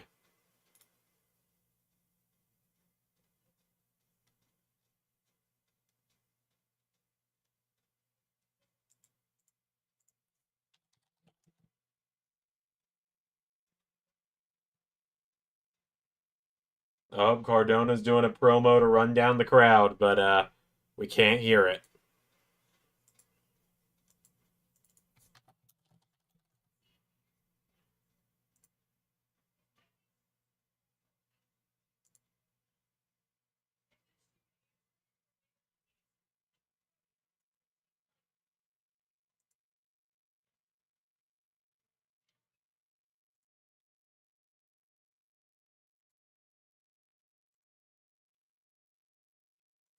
Unfortunately, since I last modded all my stuff into 2K19, um, the Lord Tensai mod has been taken down.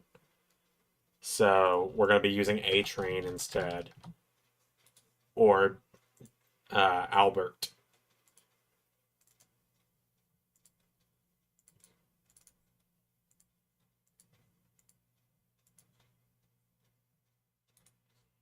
Which is rather unfortunate because I was really wanting to use Tensai.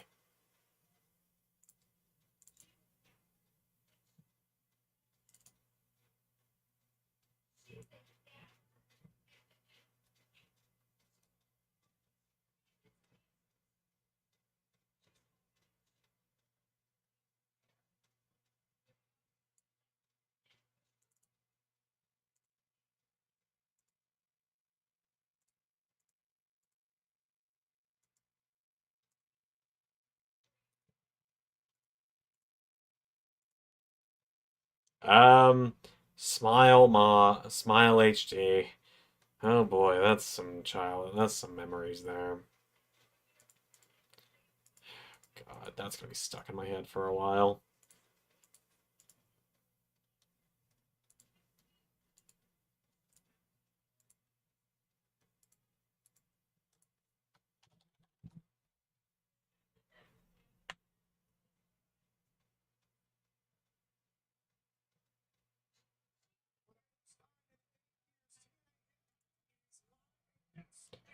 Here we go. Matt Cardona here in San Antonio, Texas. There's the bell. This match is underway. And we are joined on commentary by the long-shot gauntlet winner, Frank Kazarian. Flash Sentry. I don't know what that is. Oh. Not gonna beat around the bush. I don't know what that is. You're targeting the TNA World Championship. Absolutely. TNA World Championship. is the champion. You know it makes me sick in a weird way out loud. Because when I call my shot, it's going to be so satisfying. See all these disappointed things. I'm pretty sure Joe Hader beat this building in his title shot that went down in Mount Vidal in October. I'm pretty sure Joe Hader beat Brass Knuckles and planted the right. Hey, Brandon. You know what about Vidal? I don't think about the failed again with all your advances past Sunday. I'll have you know John Wakefield again snuck into the building. You gotta keep in mind, JT. It has been roughly 10 plus years since I've seen that.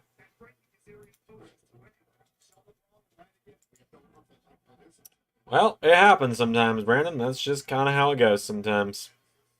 Can't win them all, pal. Sometimes you find a way to cheat your way to a win over Ryback. Sometimes you get speared and eliminated from the Rumble in less than 45 seconds. Just kind of how it goes. I've had my shit nights. It happens. I didn't have a particularly great night at the Rumble either, so...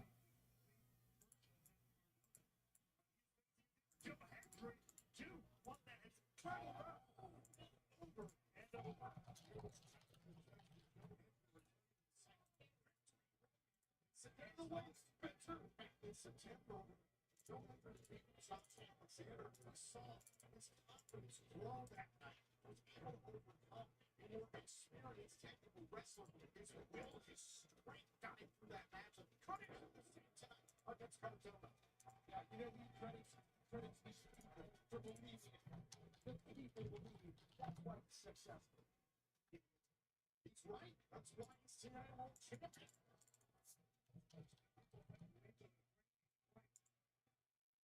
One of the things at the end of the day, you come into this world alone, you go out alone. When you're champion, you stand alone.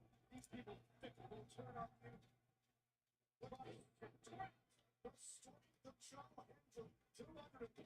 That's true. JT might have had a worse night, honestly, man.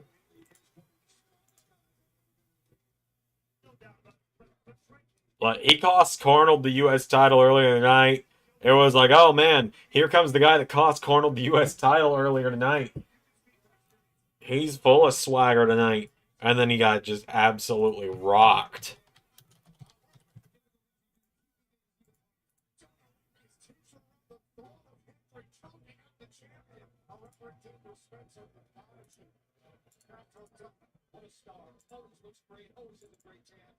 We could see a new champion. Joe Henry's reign could come to an end tonight.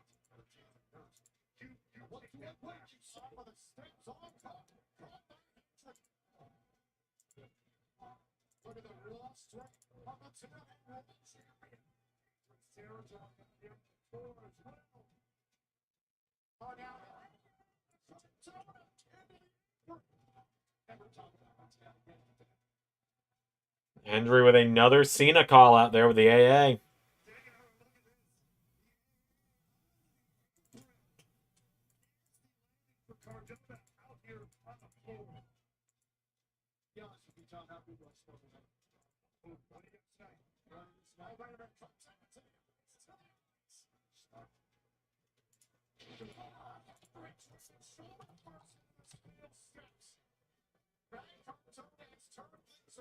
Still be more points to cost Arnold.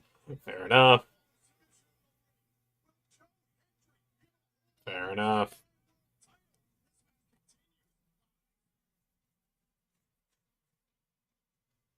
Like I said, I mean, you guys know, for what it was worth, I got chumped out too.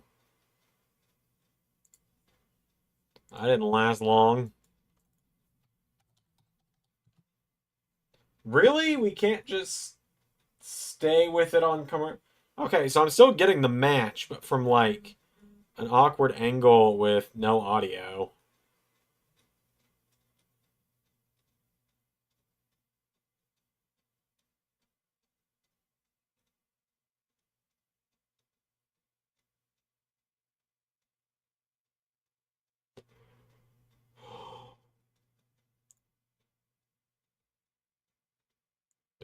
I had a pretty rough night at the Rumble too. So, you know, I came in there. Jay Davidson absolutely killed it at the Rumble. Like, she is the woman, that's for sure. That kid has come a long way since she first started. Oh, right, I still need to show you guys that art, don't I? Remind me in like 10 minutes. I'm gonna try and get through all the A's on modding tonight, and then we'll actually start early tomorrow, and I'll keep going. And we're gonna try and get as many characters modded in as we can for our modded universe. Because now that I know that if I just leave the files alone that go in the deep end, if I just leave those alone, it's fine.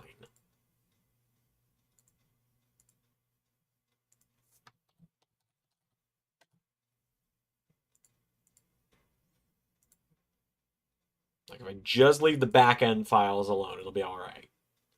It won't mess anything up.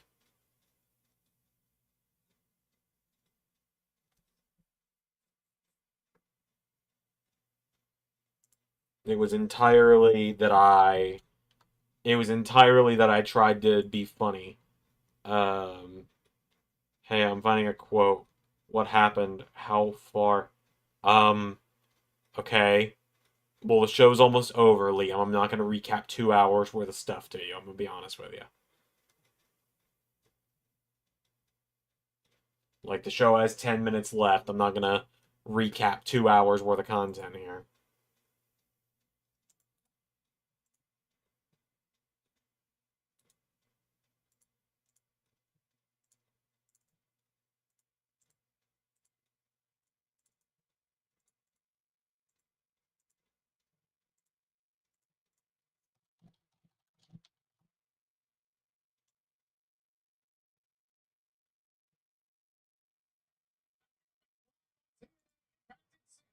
Like a funny TikTok, a pet bird made the time talking noise.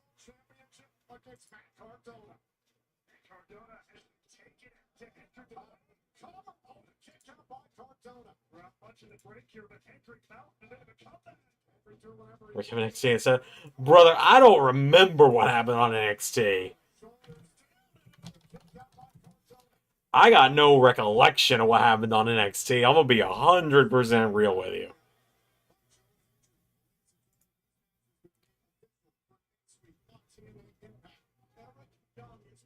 I got zero recollection.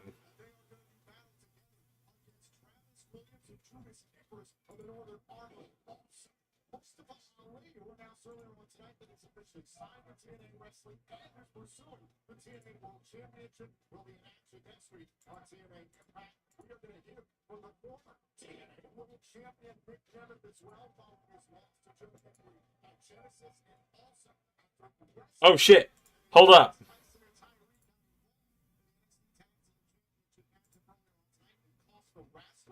their championship being against, for example, Wesley is going to be in action against Austin Rams with a title and a kick out there by Joe Hendry. I'll be in this awesome. Hold up. We actually might be good. We might still have Tensai. We might still be able to get Lord Tensai for the 2K19 thing.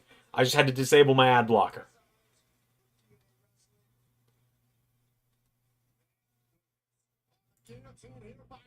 Yes.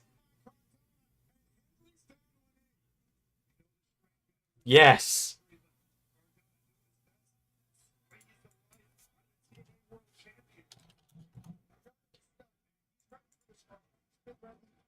Are you guys on Colors?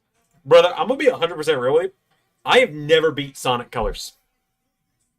Never beat it.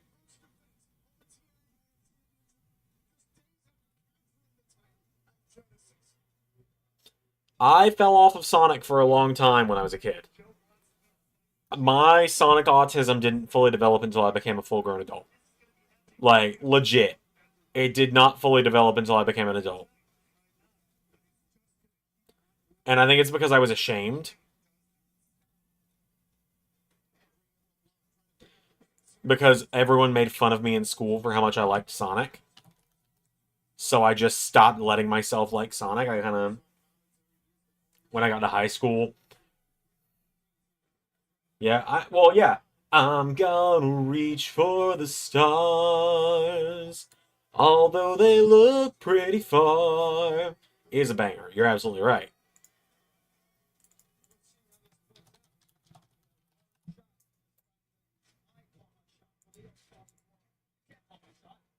I know you might want to. Hold on a second. Now, Joe Hendry thinking about the standing ovation. Cardona takes out the knee. Straight jacket set up to bring the championship with a kick out. A slow count Spencer. Hendry staying alive here. Cardona with a straight jacket. Almost had the title. Oh, I got made fun of for liking wrestling too, but like. I believe that move hurt.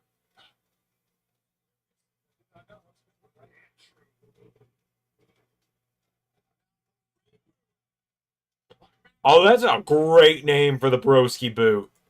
The reboot? Are you kidding me?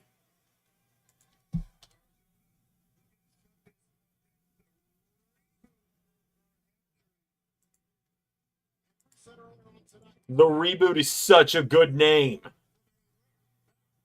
I don't think I realized that's what he called it.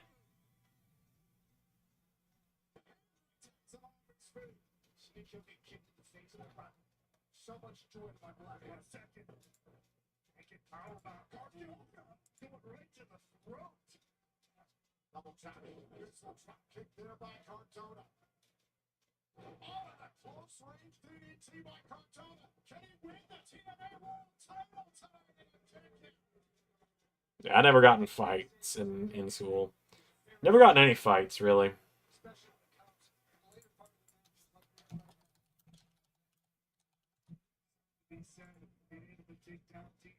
This late matchup, be able to find that will to keep going up.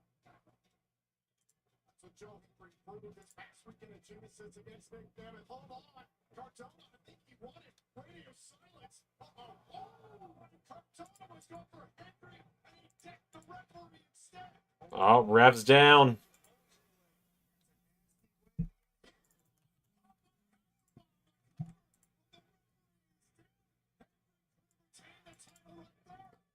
They're not going to take the belt off Hendry, right?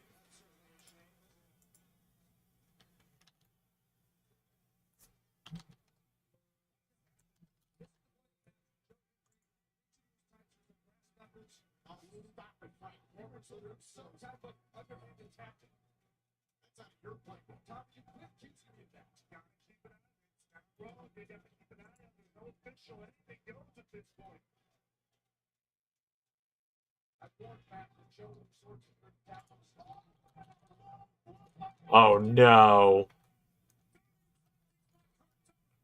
No.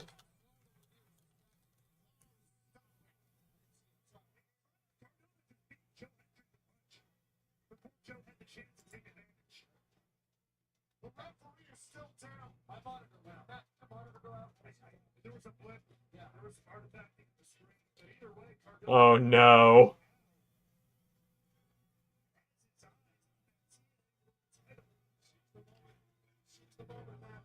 They're not going to do the thing tonight. They're not going to do this tonight. It would be the most lull TNA thing possible. But they can't, right? Oh, there's John Layfield. What is John Layfield saving? So now he's saving Joe Hendry.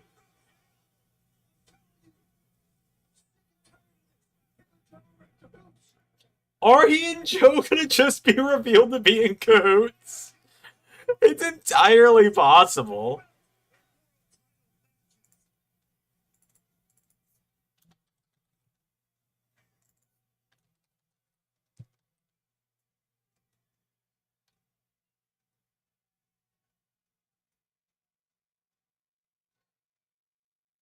He and Joe are just staring down.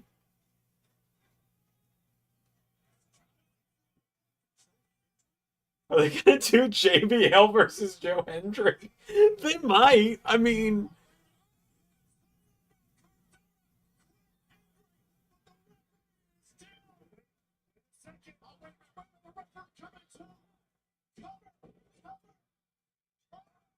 Okay, Joe, buddy, I love you, man. I absolutely adore you. I said some very deep thing. I made some very deep admissions about my life regarding you this week on a video.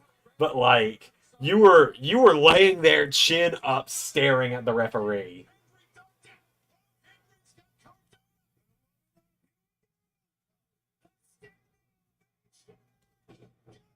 God, I love the standing ovation.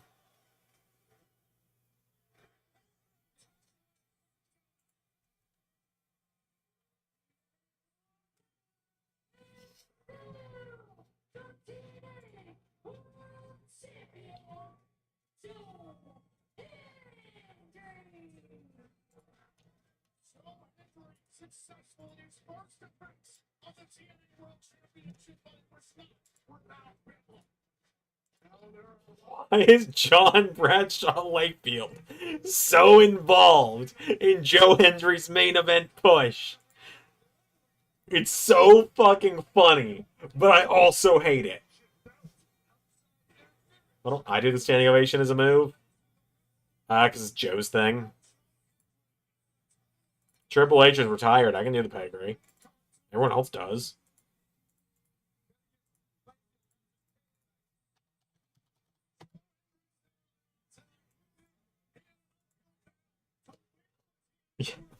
Why is John Bradshaw Layfield so fucking involved in this title run?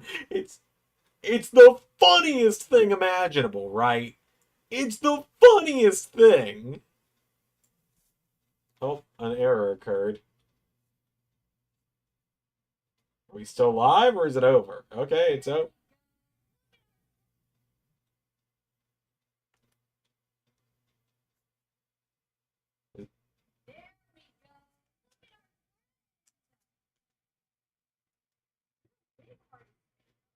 Oh, he's got two shirts to shake that. I gotta talk to you. How long have you been a hard? I think the show is over. Okay. I'm gonna get through the rest of the A's tonight with mods. I'll show you guys the art. Um, I'll show you guys the art after that, and then I'm gonna go to bed because I got to shower and then go to bed.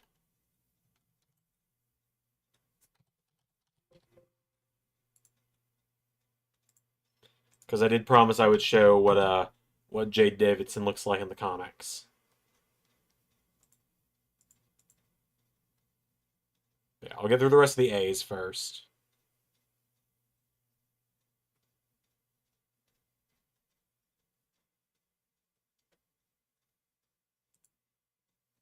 Songwriter's theme is indeed a banger. Reach for the Stars, baby.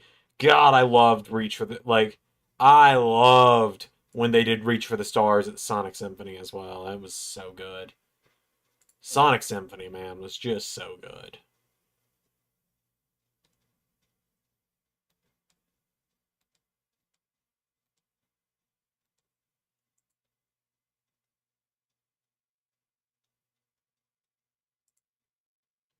Like it was a while ago now, but still on cloud nine from that just a little bit.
Yeah, Reach for the Stars, good song. I like that one a lot.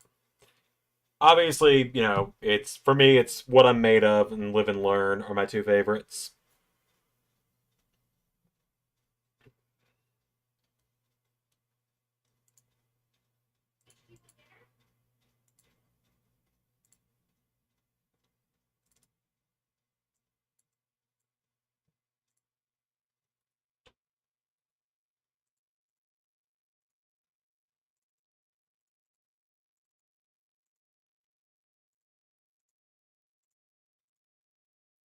I like Crash Bandicoot. Ah, I don't really care for Crash as much. Just never really cared for Crash as much, personally.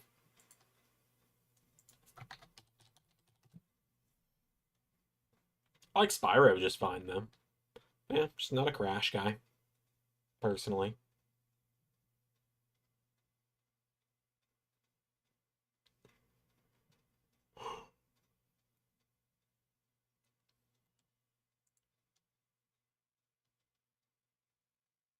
Just not a Crash guy.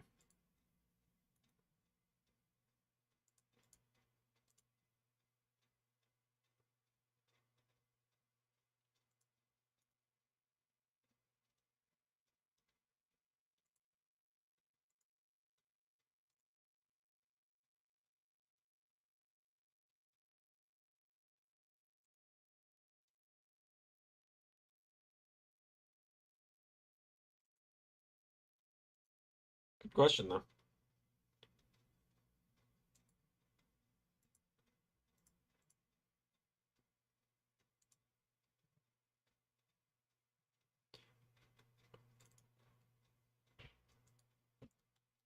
You take those fucking lies back right now, JT. You take that shit back right now. You take it back. Amazing how every word you just said was wrong.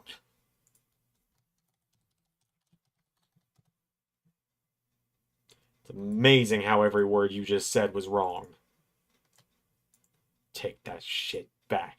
Don't you dare ever say that again.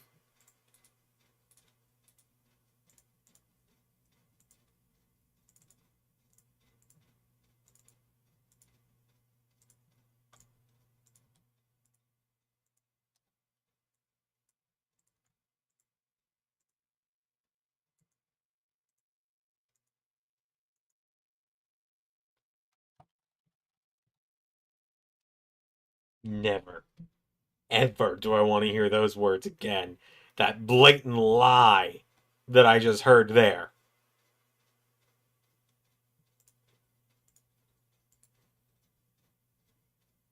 Good.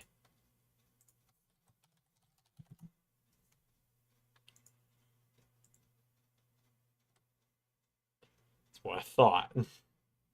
I know the punchline is coming, but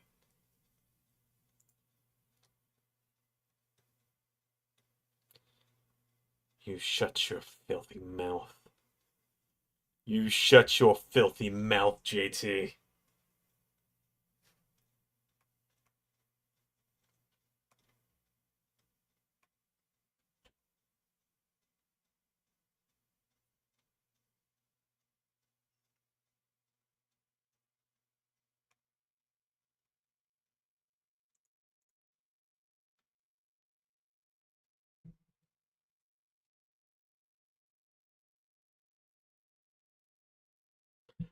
You are incredibly wrong. You are like you have never been more wrong in your life.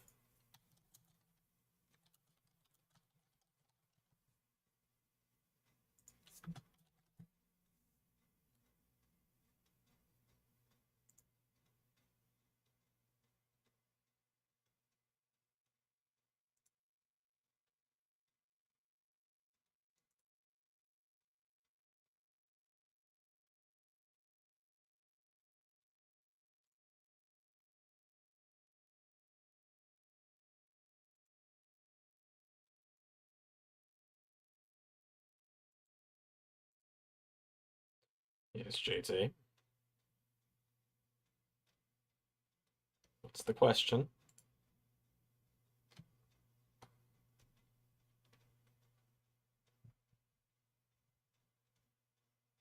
Do I want to know? Do I really want to know what your question is?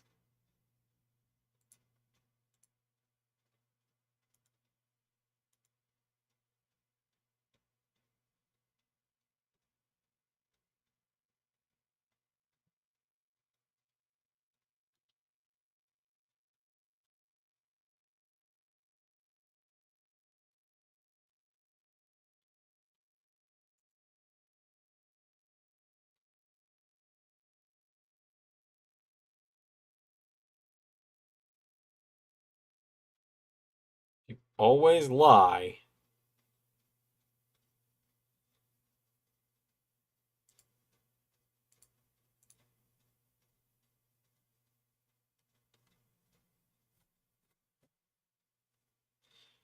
If you always lie, does that make you a liar? Or are you telling the truth? If a lie is a lie, man.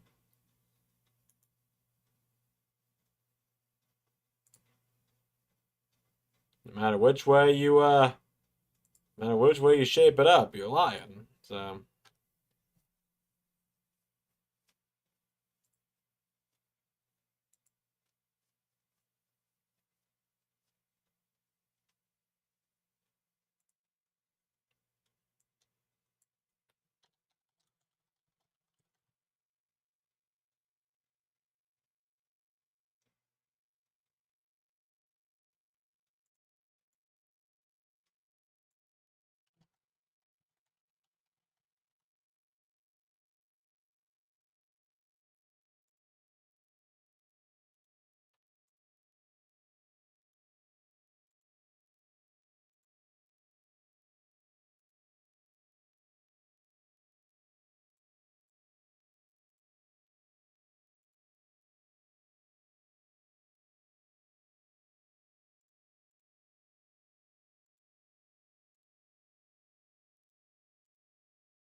saying that I always lie, is that technically telling the truth? You're hurting my fucking brain, man. You're hurting my brain.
Riddler doesn't lie, Zach. He tells riddles.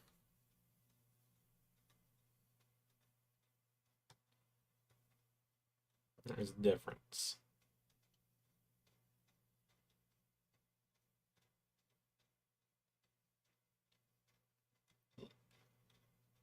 Excuse me.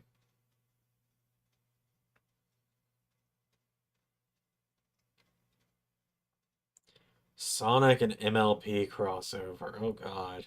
I haven't thought about those in a very long time.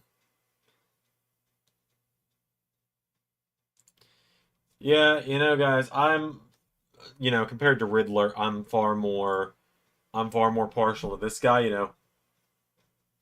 Good day, good evening, and good night. I am the quiz master.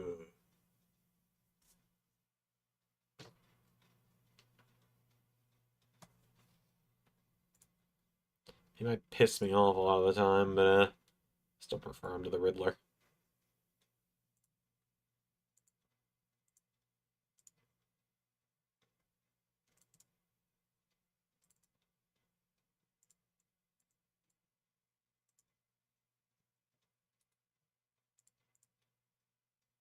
Quizzle me this, just Pierre. Come, behave.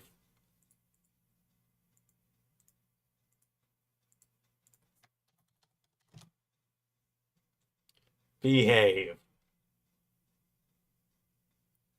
Doesn't Quizmaster actually have powers? Because in the comics he does. In the comics he's a sorcerer.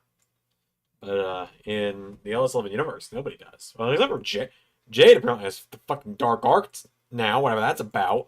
But I will share my art of Jade before I go. Um, so let's see.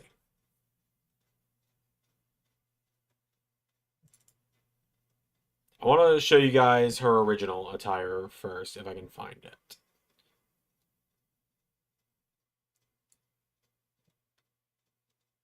I don't know what that is, JT, and something tells me I don't want to know.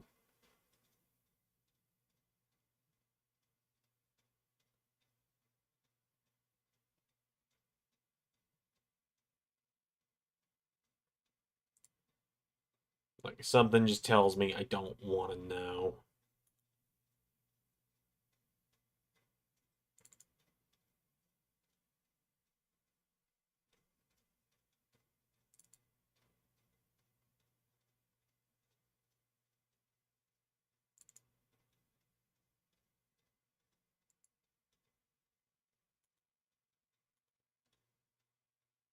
It's Game Grumps.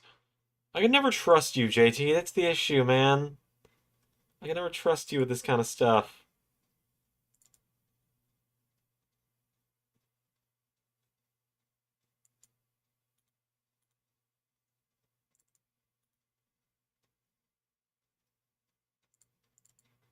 Okay, so let's just get the stuff pulled up here. So I told you guys Jade is actually one of my comic characters, and I promised I would show art of her when I was shit-faced on Sunday, and now here we are. It's I see what you sent me now, JT. Okay, it is Game Grumps. Fair enough. But I promised I would show art of what Jade looks like and stuff, and then I was so shit-faced that I didn't get around to it.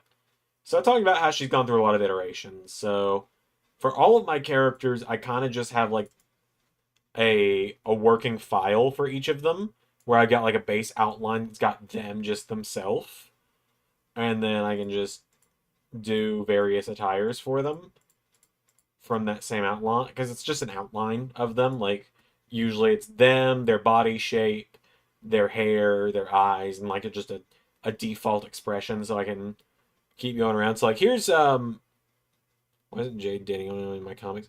She's married in my comics.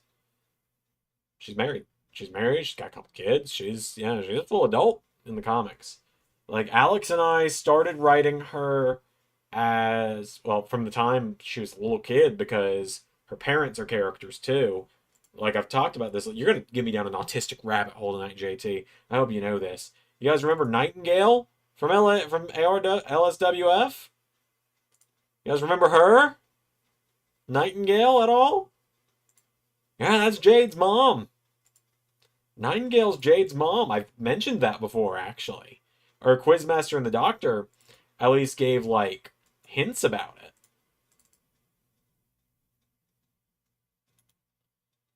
Let me see if I've got, like, I think Nightingale I've got, like, a full splash page of, because she's my favorite character.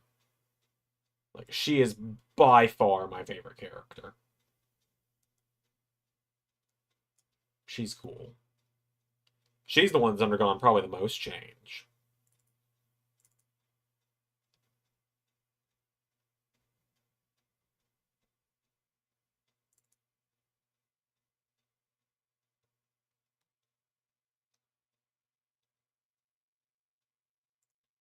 There you go. Here's a splash art of Nightingale for you.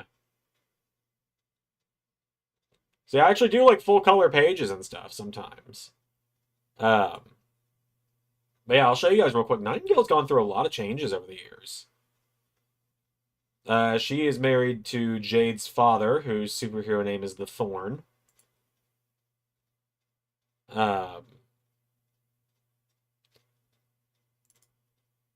so Jade's dad is named Ashton, and he is a hero named Thorn. He's got plant powers, as does another one of the characters. So here's what he looks like.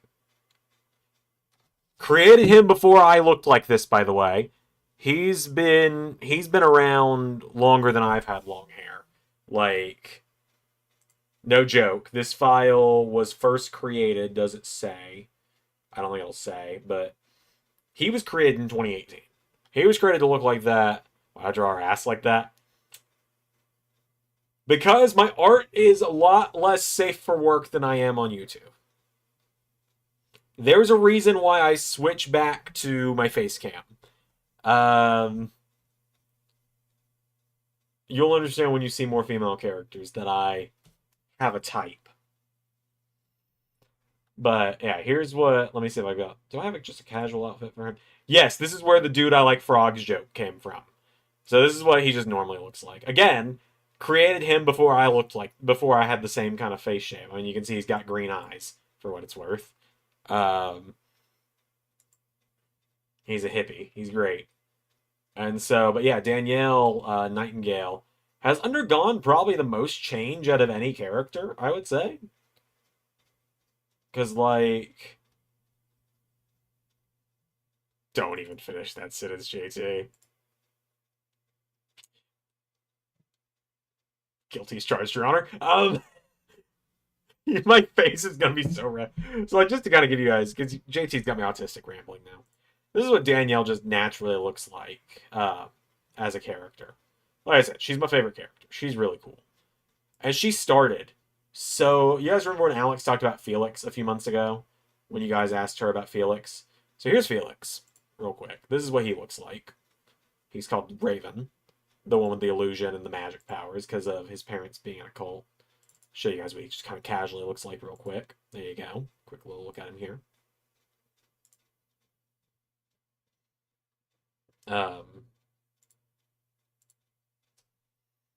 So interesting about Felix, and it's kind of important to share this, his wife, Rosalind, which was my creation of a character.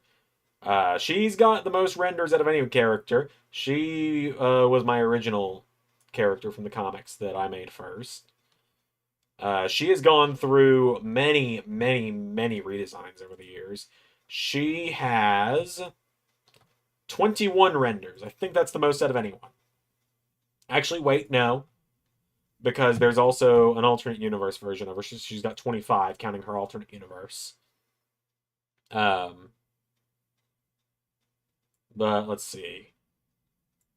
So the duo is called the Raven and the Rose, and she also has plant powers. So that's what she looks like. Again, yeah, got a type. She's been redesigned over the years many, many a times, but the green tank top, purple shorts has kind of always come back around to be the thing, like to be the outfit.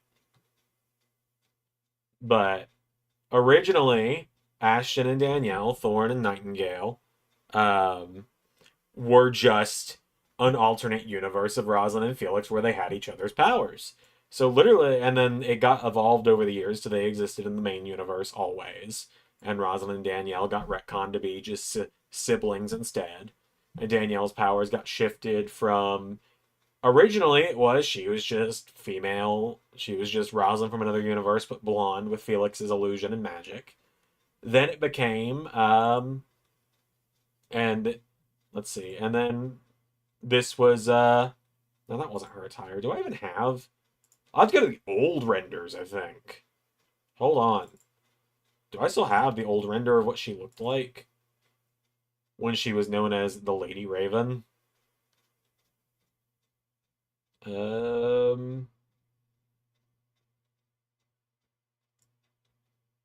may not.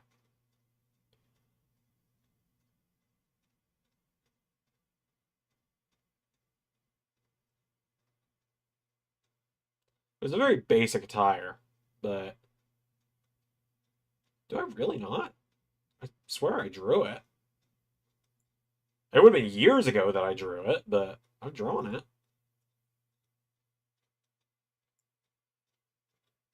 Huh, guess not.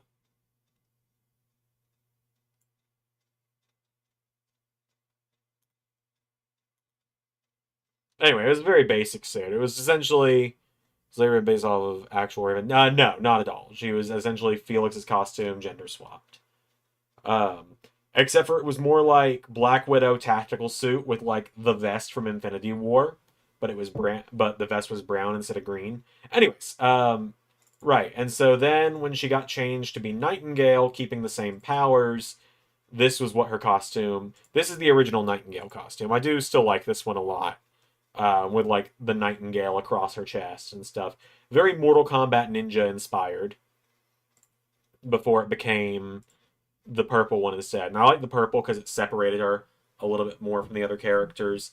And her story ended up becoming that instead of just having Felix's powers, but as going with like a ninja aesthetic, that she was captured by the cult that Felix's family is, that Felix comes from, that his family ran away from.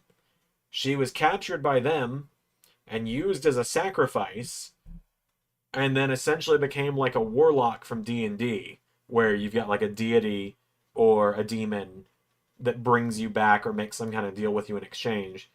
So in this form, she's not quite dead, not quite alive, so her powers are that of like Shadowcat or Kitty Pryde from Marvel, where she can just phase through solid objects, but the issue is she's not quite alive, so she had to fight for her freedom to be able to be alive again and have a kid, which is what led to Jade.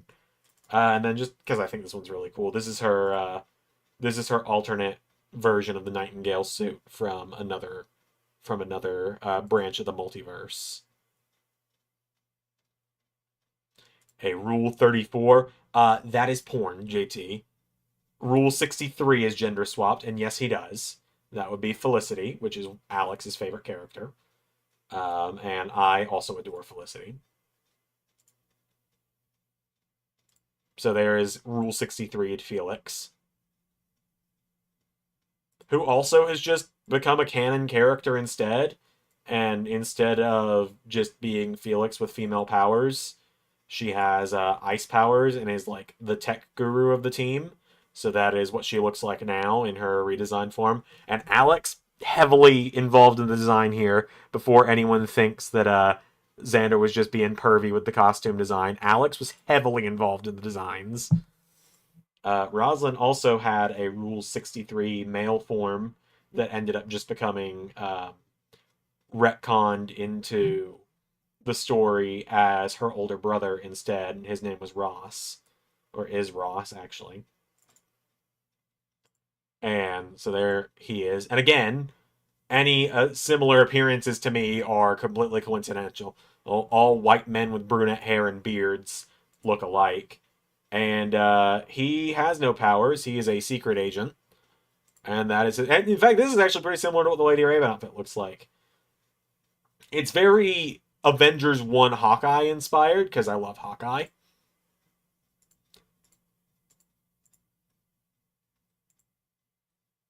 So there you go. But right, so back on track with Jade. Now that I've given you all the lay of the land, Jade is Danielle and Ashton's daughter, and this is what she looks like. This is just casual Jade.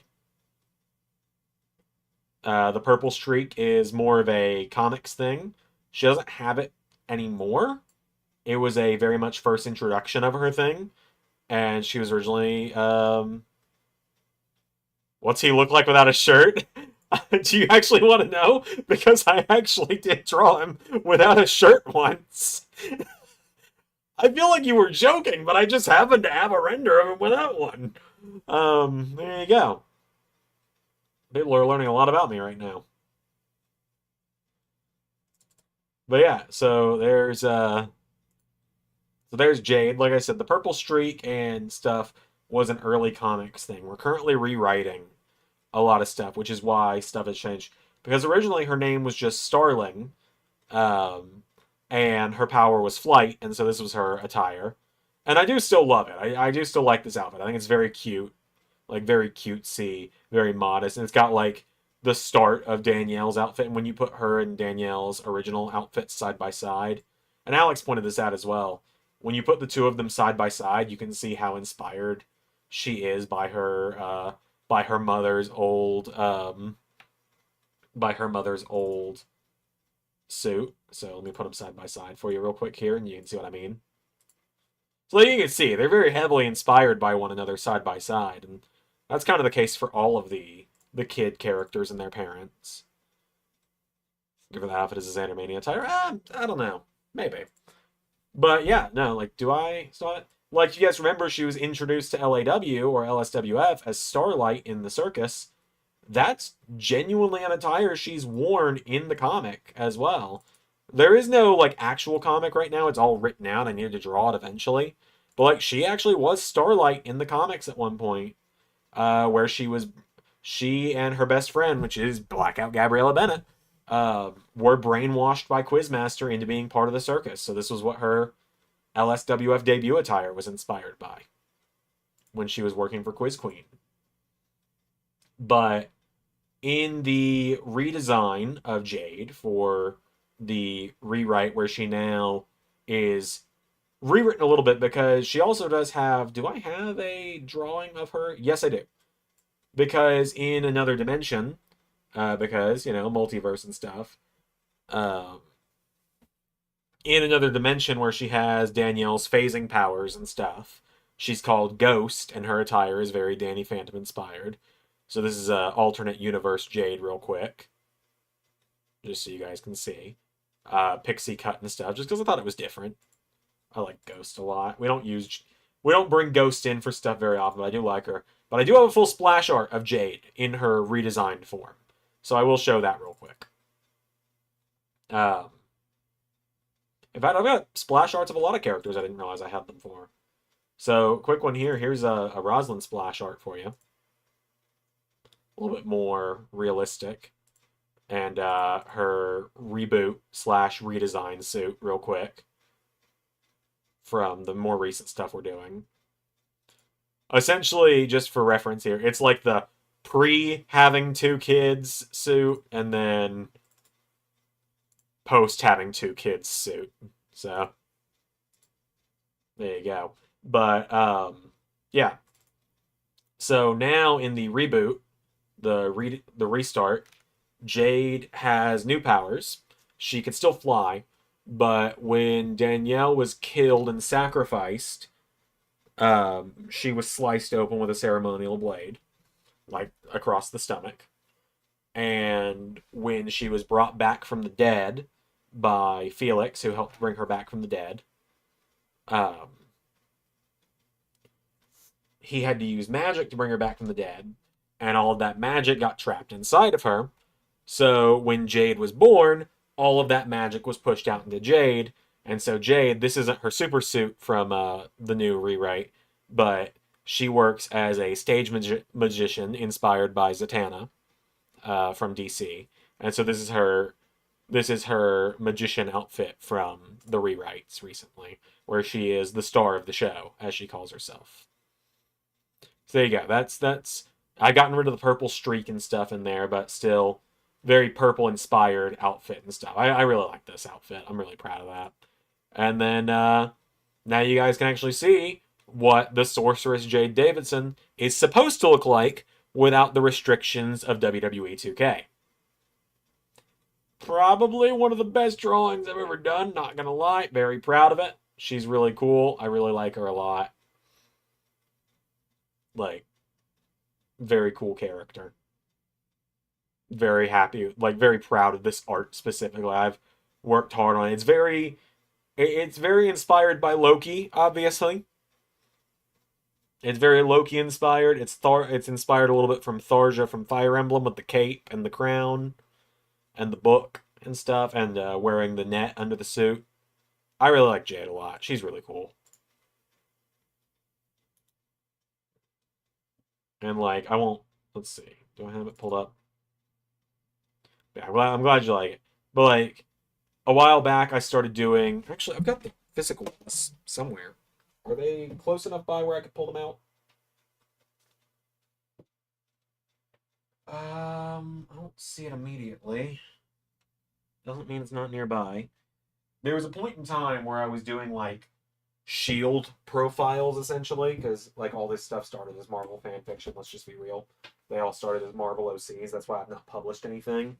Yeah, I don't see, and I had like an actual like data file on it, but I'll just show the digital real quick. So there's the digital real quick on her. And you can see a lot of characters have this and all of that. Gives actual like character profile. And JT, if you ever want to pick my brain about this stuff off stream, you're welcome to DM me about it. I love getting to yap about this stuff. This stuff is like, I really love this stuff. Like, I can't be the only one who thinks this Rumble should be a 40-man Rumble. 100% agree, Pierre. 100% agree.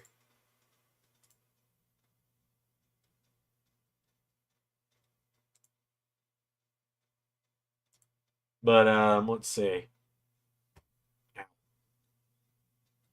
Thank you, Pierre. Like, yeah, if you guys ever want to just hear me yap about this stuff, you are more than welcome to DM me. She is not an agent of Shield. The essentially these files, and I'll show real quick Rosalind's here.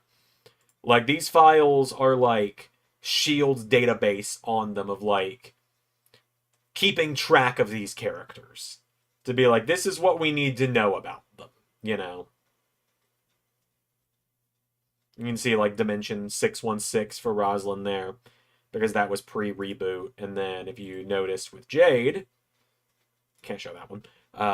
If you notice with Jade, Dimension 514. 616 was the original story that Alex and I did back in 2018 when we were teenagers still. Like we were just entering college. Something I can talk about on the long stream. That's true. 616 is where we started everything. And then we did that from 2018 to 2021, like just at the end of the pandemic. Or no, end of 2020, just during pandemic.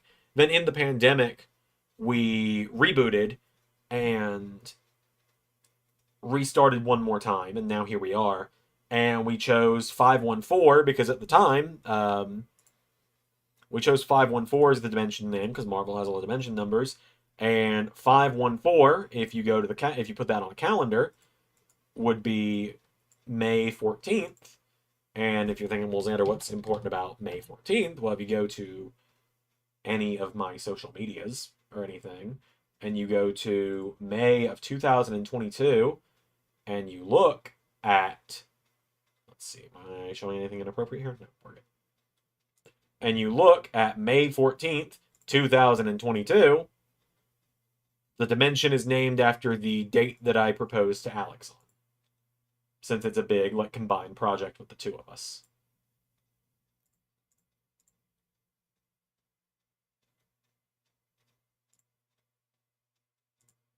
Yeah, it's a really cool thing to talk about. I love talking about this stuff. I will probably yap about this stuff for a while on the 24-hour stream this weekend.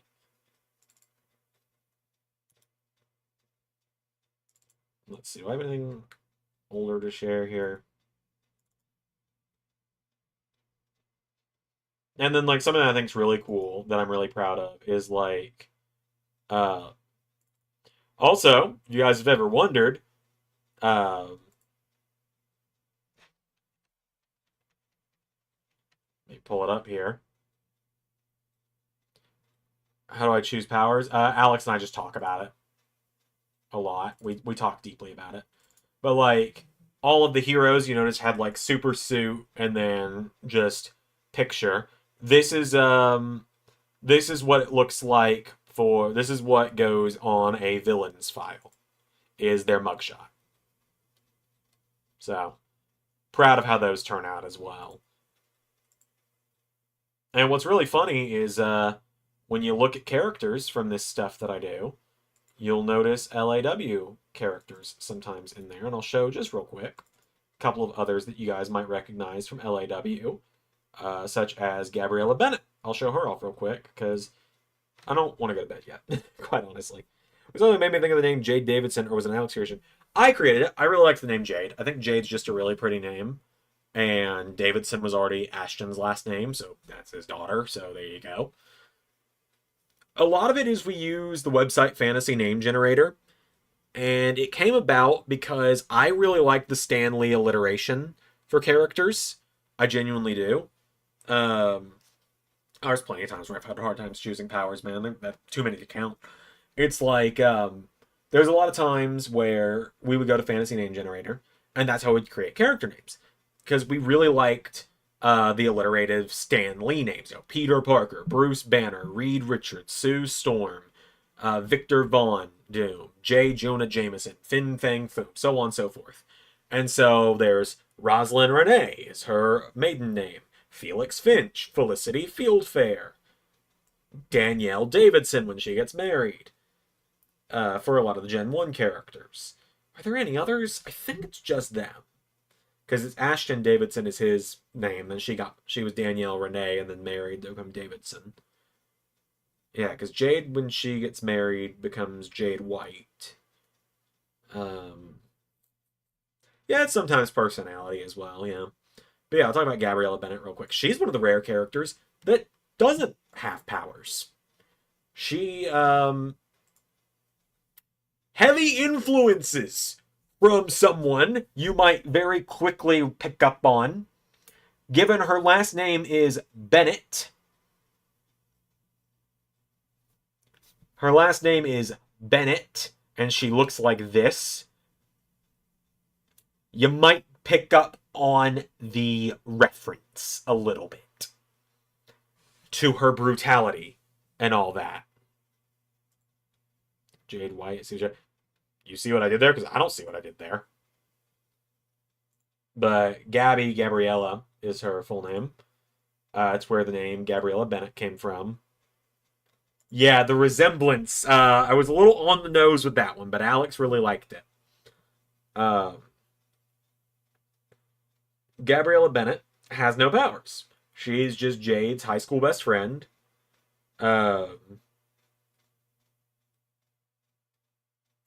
Someone look like her husband at the very least?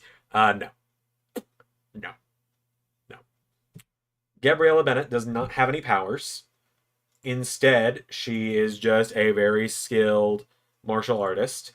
And so she goes by the name Blackout and dresses like this, which again, the resemblance, rather uncanny, but that, and you can see that's what her LAW attire is very heavily based on as well, with like the mask and stuff there, like the mask up here, the spikes and everything. Very Rhea Ripley inspired, obviously, where the name Bennett came from. But you ask that, there is not a character that resembles Buddy Murphy in any way. But, and I will get to what Zach asked about Gen 1 and stuff in a second. Because that's what I mean, like, Rosalind, Felix, Danielle, Ashton, and another Felicity, Ross, and another character, Virginia, who I haven't shown. They are the first generation of heroes. Then they all have kids. Aaron, Mark, Jade. It was originally just those three, so that's why I'm struggling. It was and then it became Aaron, Mark, Jade, Iris, Maria, Erica, Cade. Did I forget anyone?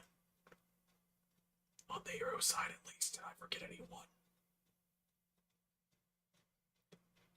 Gabby, obviously, well, she's just a friend. She doesn't. Her parents are never featured in the comics because she was an orphan. Her parents gave her up, so.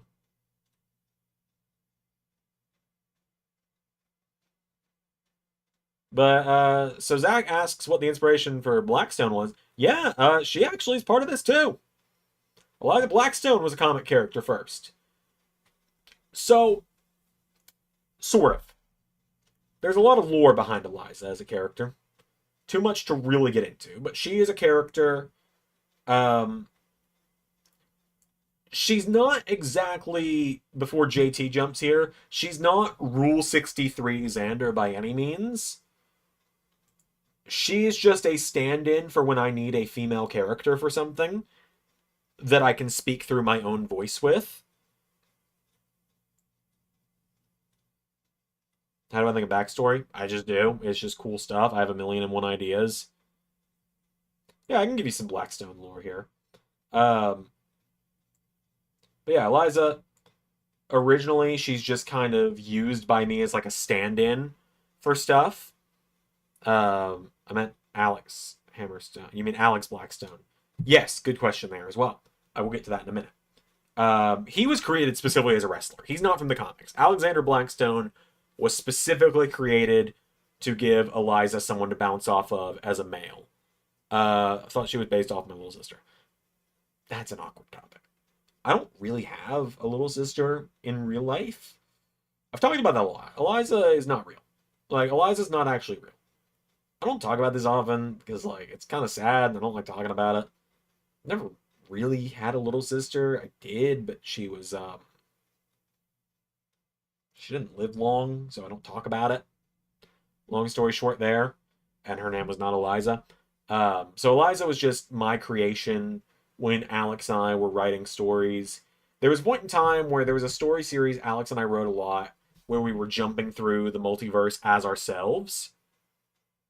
And we would fill the roles of characters.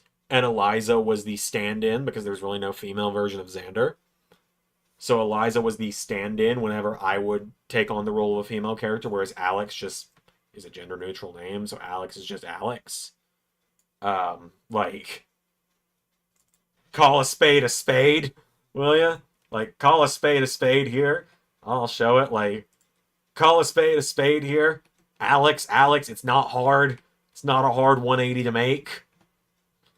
Because I have drawn my wife before, obviously. This is my favorite outfit she wears, which is why I drew it. I love it when she wears the red tank top and jean short, or in, like, cargo shorts. But, like, there's no easy one-to-one female for Xander. And this will show you how long ago I last drew myself. This is what my hair looked like last time I drew myself. And my Iron Man shirt still looked like this. So Eliza just kind of became my stand-in character for when I would take on the role of a female character for stories. And so, like, this is just what Eliza looks like. So I just created it. There she goes. Like, and I did think it was funny to draw her in, like, the base of the sexy Waluigi outfit. I thought it was funny. She's been drawn in a million and one different things. Like, as a million and one different characters. She's got so much full splash art, as does Alex and I, like, in so many different forms. Like, I'll show you some of them here real quick. Just because, again, I don't really want to go to bed yet. I'm not super tired yet. Like, I've drawn Alex and I a million different ways before. Let's see, do I...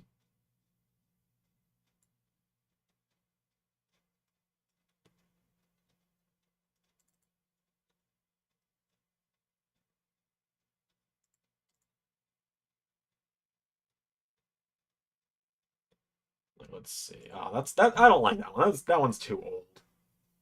But let's see. I'm trying to think of a good one. Well, you guys have seen like this. I did this for Alex for Christmas. Like this one I did for Alex for Christmas. We've done Gambit and Rogue in stories before. We've done Han and Leia. We've done Hercules and Meg. Many a times Luigi and Daisy. That kind of stuff, right? But when there comes the time, what's my least favorite way you've drawn myself? Oh, God. I mean, that would have to be when I was younger. Like, have to be when I was younger and I didn't have a beard. I don't like how I looked back then. So,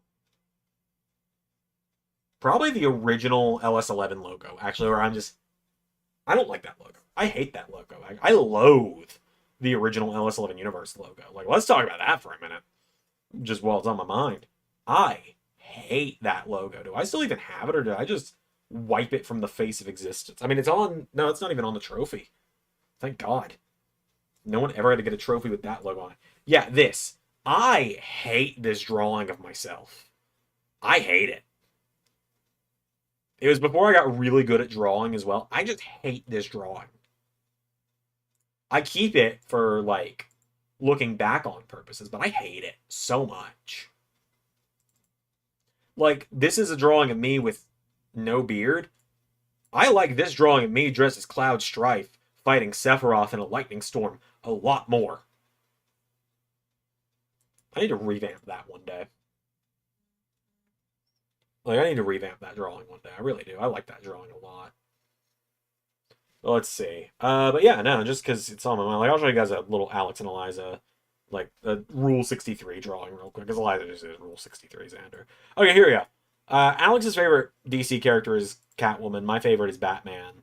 So, like, I once recreated one of the Batman Catwoman covers here with Alex and I. And as a little joke, because on the actual cover, the villain's reflection is in the Batarang, so I put Carnold because I thought it was funny. Alex hates Carnold, by the way. Alex loathes Carnold, actually. Like, Alex fucking hates Carnold. It's kind of funny how much she hates him.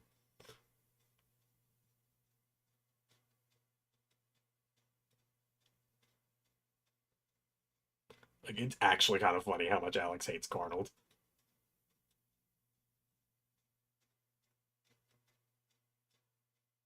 Do I even have any, like, of the reverse drawings? I may not. Thought I did.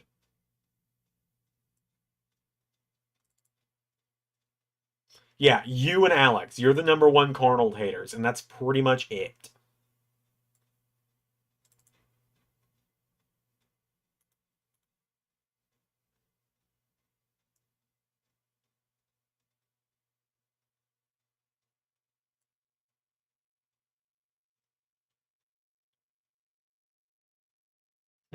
Don't just really. I don't have many of them actually together. That's kind of crazy.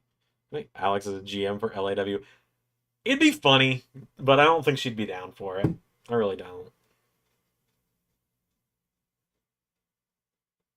Yeah, I don't really have any where we're both reversed. There's been times where it's only been one of us reversed a lot. I feel like it'd make my life easier. Probably.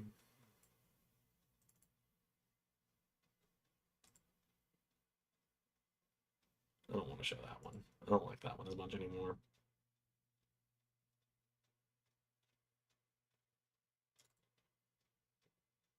This doesn't go as far as hitting the guy with real glass. Yeah, pretty much.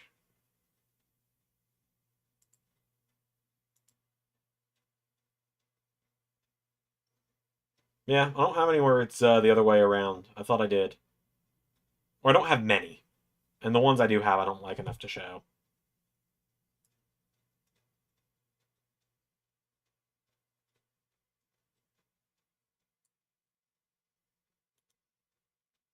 But just to get on, let's see, give you guys a little more lore here for a second, just because I like this. Again, I'll probably yap about this for a while on the 24-hour stream. But yeah, you guys remember briefly in LSWF when... Oh, right, just to show this off real quick, actually. Because it is important to everything. Jingle, jingle, pay attention. Jingle, jingle. But if you guys remember, Quizmaster, I said was a comic character. So I'll show Quizmaster and Quiz Queen's comic forms real quick. Which I do just feel like I need to let everyone know. Quiz Queen was designed by Alex. So this is... Oh, let me shrink myself down here. Or just put myself in the center. Like, you guys have seen Quizmaster. It's almost a 1-to-1. And then there's Quiz Queen. And she actually did get a revamp for Dimension 514. So this is what she looks like now. Like, the hair is longer and the outfit's different and stuff. And she wears a top hat that kind of makes her an equal to Quizmaster in control. I need to make his hat bigger when I redraw him. I need to just do a new outline and everything as well. But yeah, so there's Quizmaster and Quiz Queen. I mean, right? But you guys might remember in LSWF, in year 2, right after Xandermania, she doesn't really like any of the clones, honestly. She doesn't really like any of them. If you guys remember, Carnival King showed up and took over the circus from Quizmaster. We're drawing Alex with blonde hair. I have not. I have not. She has been blonde characters in our stories before. Like, she's been Captain Marvel before. That's about it for blonde characters, actually, that she's been. But, like, you guys might remember, Carnival King showed up. He was the replacement to Quizmaster for a little while after Quizmaster got injured. And so that's what Carnival King looked like.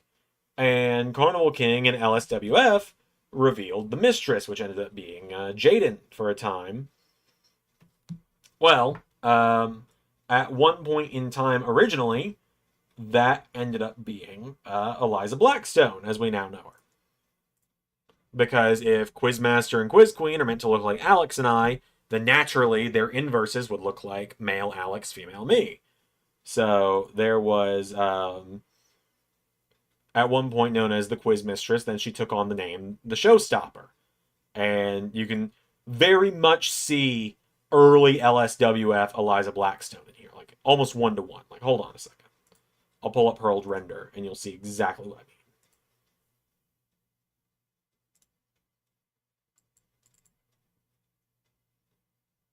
Like it was as 1-to-1 as I could get it, down to like the blue lips, which I just thought was a cool design. It just didn't translate as well into 2K.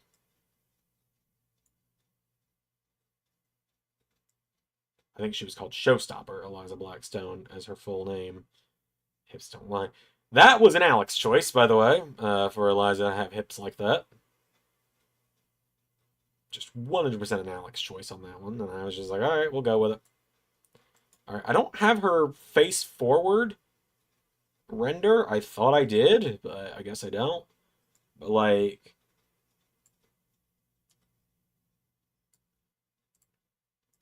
but yeah, like you can see, it's like a 1-to-1 was her original design in LSWF. It was like attempted 1-to-1 recreation for wrestling. Like, is that even down to the lips? And that's where the design came from. And then, huh, excuse me. Yeah, there's a billion and one characters I could talk about, but I do need to go to bed soon. But if you guys wondered, just to show you, let's see, do I have this? Because I've done stuff like this before, where I have put a bunch of the characters together. Do I have, it's in Raven and Rose, I'd imagine, team pages? Yes. Here we go. For example, I do like a big splash page that puts all of the characters together from a team. So like, there you go. The team's called Rosevine because Rosalind's the leader. Oh, there's kind of a running joke where she'll call them Rosevine, and any of them will just go, we didn't agree to that name. So there you go. There's Ashton, Danielle, Felix, Rosalind, Felicity, Ross, and Virginia, who I've not talked about at all, but ask me about her on Saturday. I'll talk about her. She's another one of my favorites. But yeah, there you go. There's the Gen 1 Rosevine characters from 514 all together. And then give me a second. I'll pull up what they looked like in the original. And so then there's what they all looked like in their original designs before that one happened. And I very much prefer the redesigns a lot. I think the redesigns look a lot better, personally. For a lot of them. I kind of have a soft spot for Felix's old attire and Virginia's. But the rest of them, I do like the new attires more. And then, you know, these two characters got added in. And Q Avengers theme. Yeah, pretty much.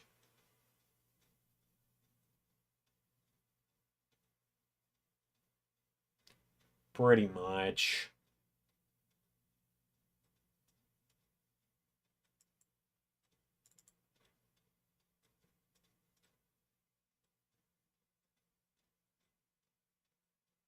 I'll show you guys what some of the villains look like just real quick. There's what some of the villains look like from the Wilkinson Corporation. Very heavily inspired by the Kingpin and stuff. Very heavily inspired by Bane is this character. And you might catch, I'll pull up his render real quick. His attire is a wrestling reference. And I think if anyone's going to get it, it's going to be Zach. I think Zach will pick this up immediately. I think Pierre, you, and JT will, because it's just you three here at this point for the most part. But let me see. What is he just under his villain name in here? Yeah, he is. So this is what this character originally looked like. And then this was his redesign for 514. But yeah, if you look, you don't have to look too hard at the attire to pick up on what this outfit is a very, very heavy reference to. Black tank top, brown pants, combat boots, bulging muscles. Compared to that, I like the redesign a lot more. It just makes him look a lot more intimidating. And then very movie Bane inspired mask and stuff. He's a cool villain, though. He really is.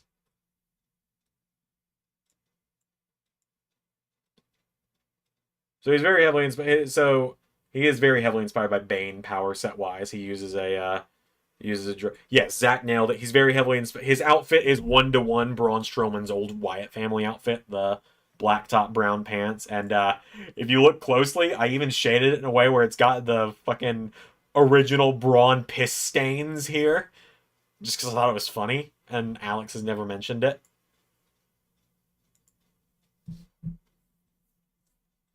But yeah, like I said, there's a billion and one like there's a billion and one like multiverse variants of all these characters. Rosalind very easily has the most like multiverse variants. I'll pull some of them up side by side here so you guys can just see them kind of side by side. Like she's got a lot of variants across the multiverse that I think are really cool. I won't go into detail about all of them tonight. Again, ask me about it on Saturday, and I can go far more in depth with it. But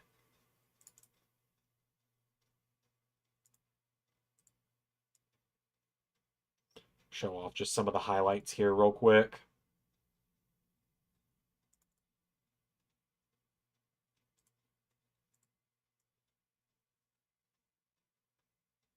Pistons actually helped me remember that Braun attire. Yeah, I think it was just elastic, like sewn into the hem of the pants. But like, oh my god.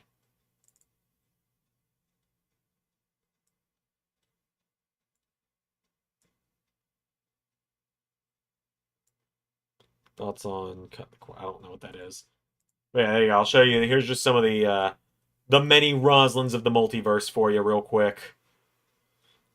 This one being, oh wait, this one probably being my favorite. I've been writing a lot with her. She's a lot more blonde, as you can see. But yeah, she's got various forms across the multiverse. Plenty of different stories behind all of them. I'll do full in-depth stuff on it one day if people care enough to hear me yap about it. But she's my original, like, she's my original child of characters. Like, if my characters are my children, she's the original one.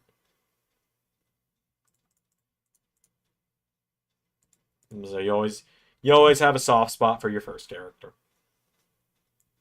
And there have been a billion others that have come since. Like, you know. But yeah, I can't keep falling down this rabbit hole. I need to go to bed. I need to go shower and go to bed because like my hair greasy as shit. All right, get me back on this tangent on Saturday during the 24-hour stream though for sure.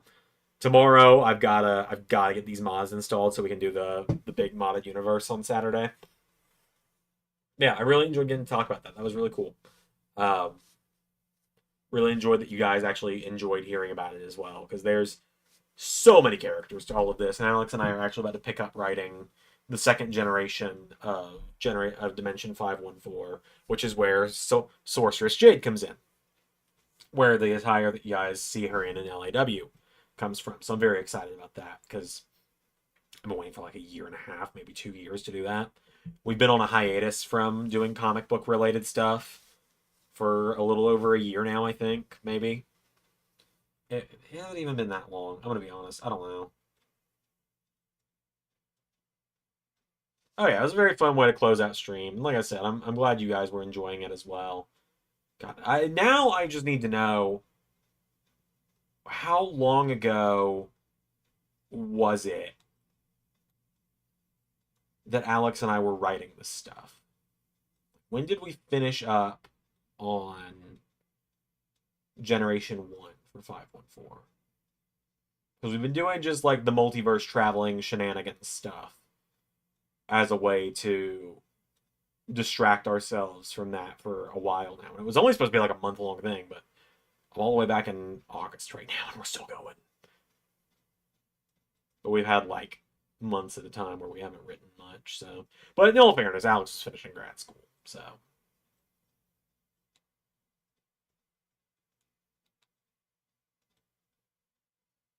because now I just need to know real quick. This is my own.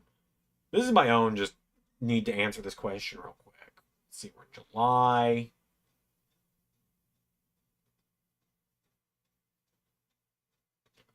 Still in July.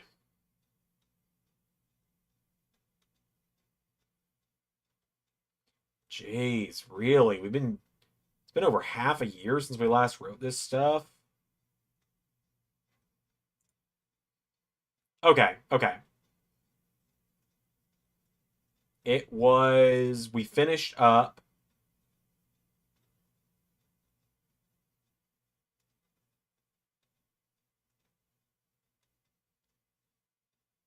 on June 26th. That is when we last finished, and we started our next thing, our Summer 2024 edition of our thing on June 26th, 2024, and it's called Summer 2024 edition. It's fucking the beginning of 2025. I'm pinning this. I'm pinning that for my own thing because I think it's funny to just. I just need to do that. I'll give Alex hell about it in a minute. All right.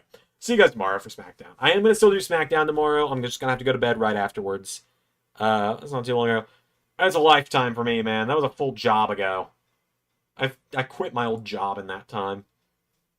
All right. Cool.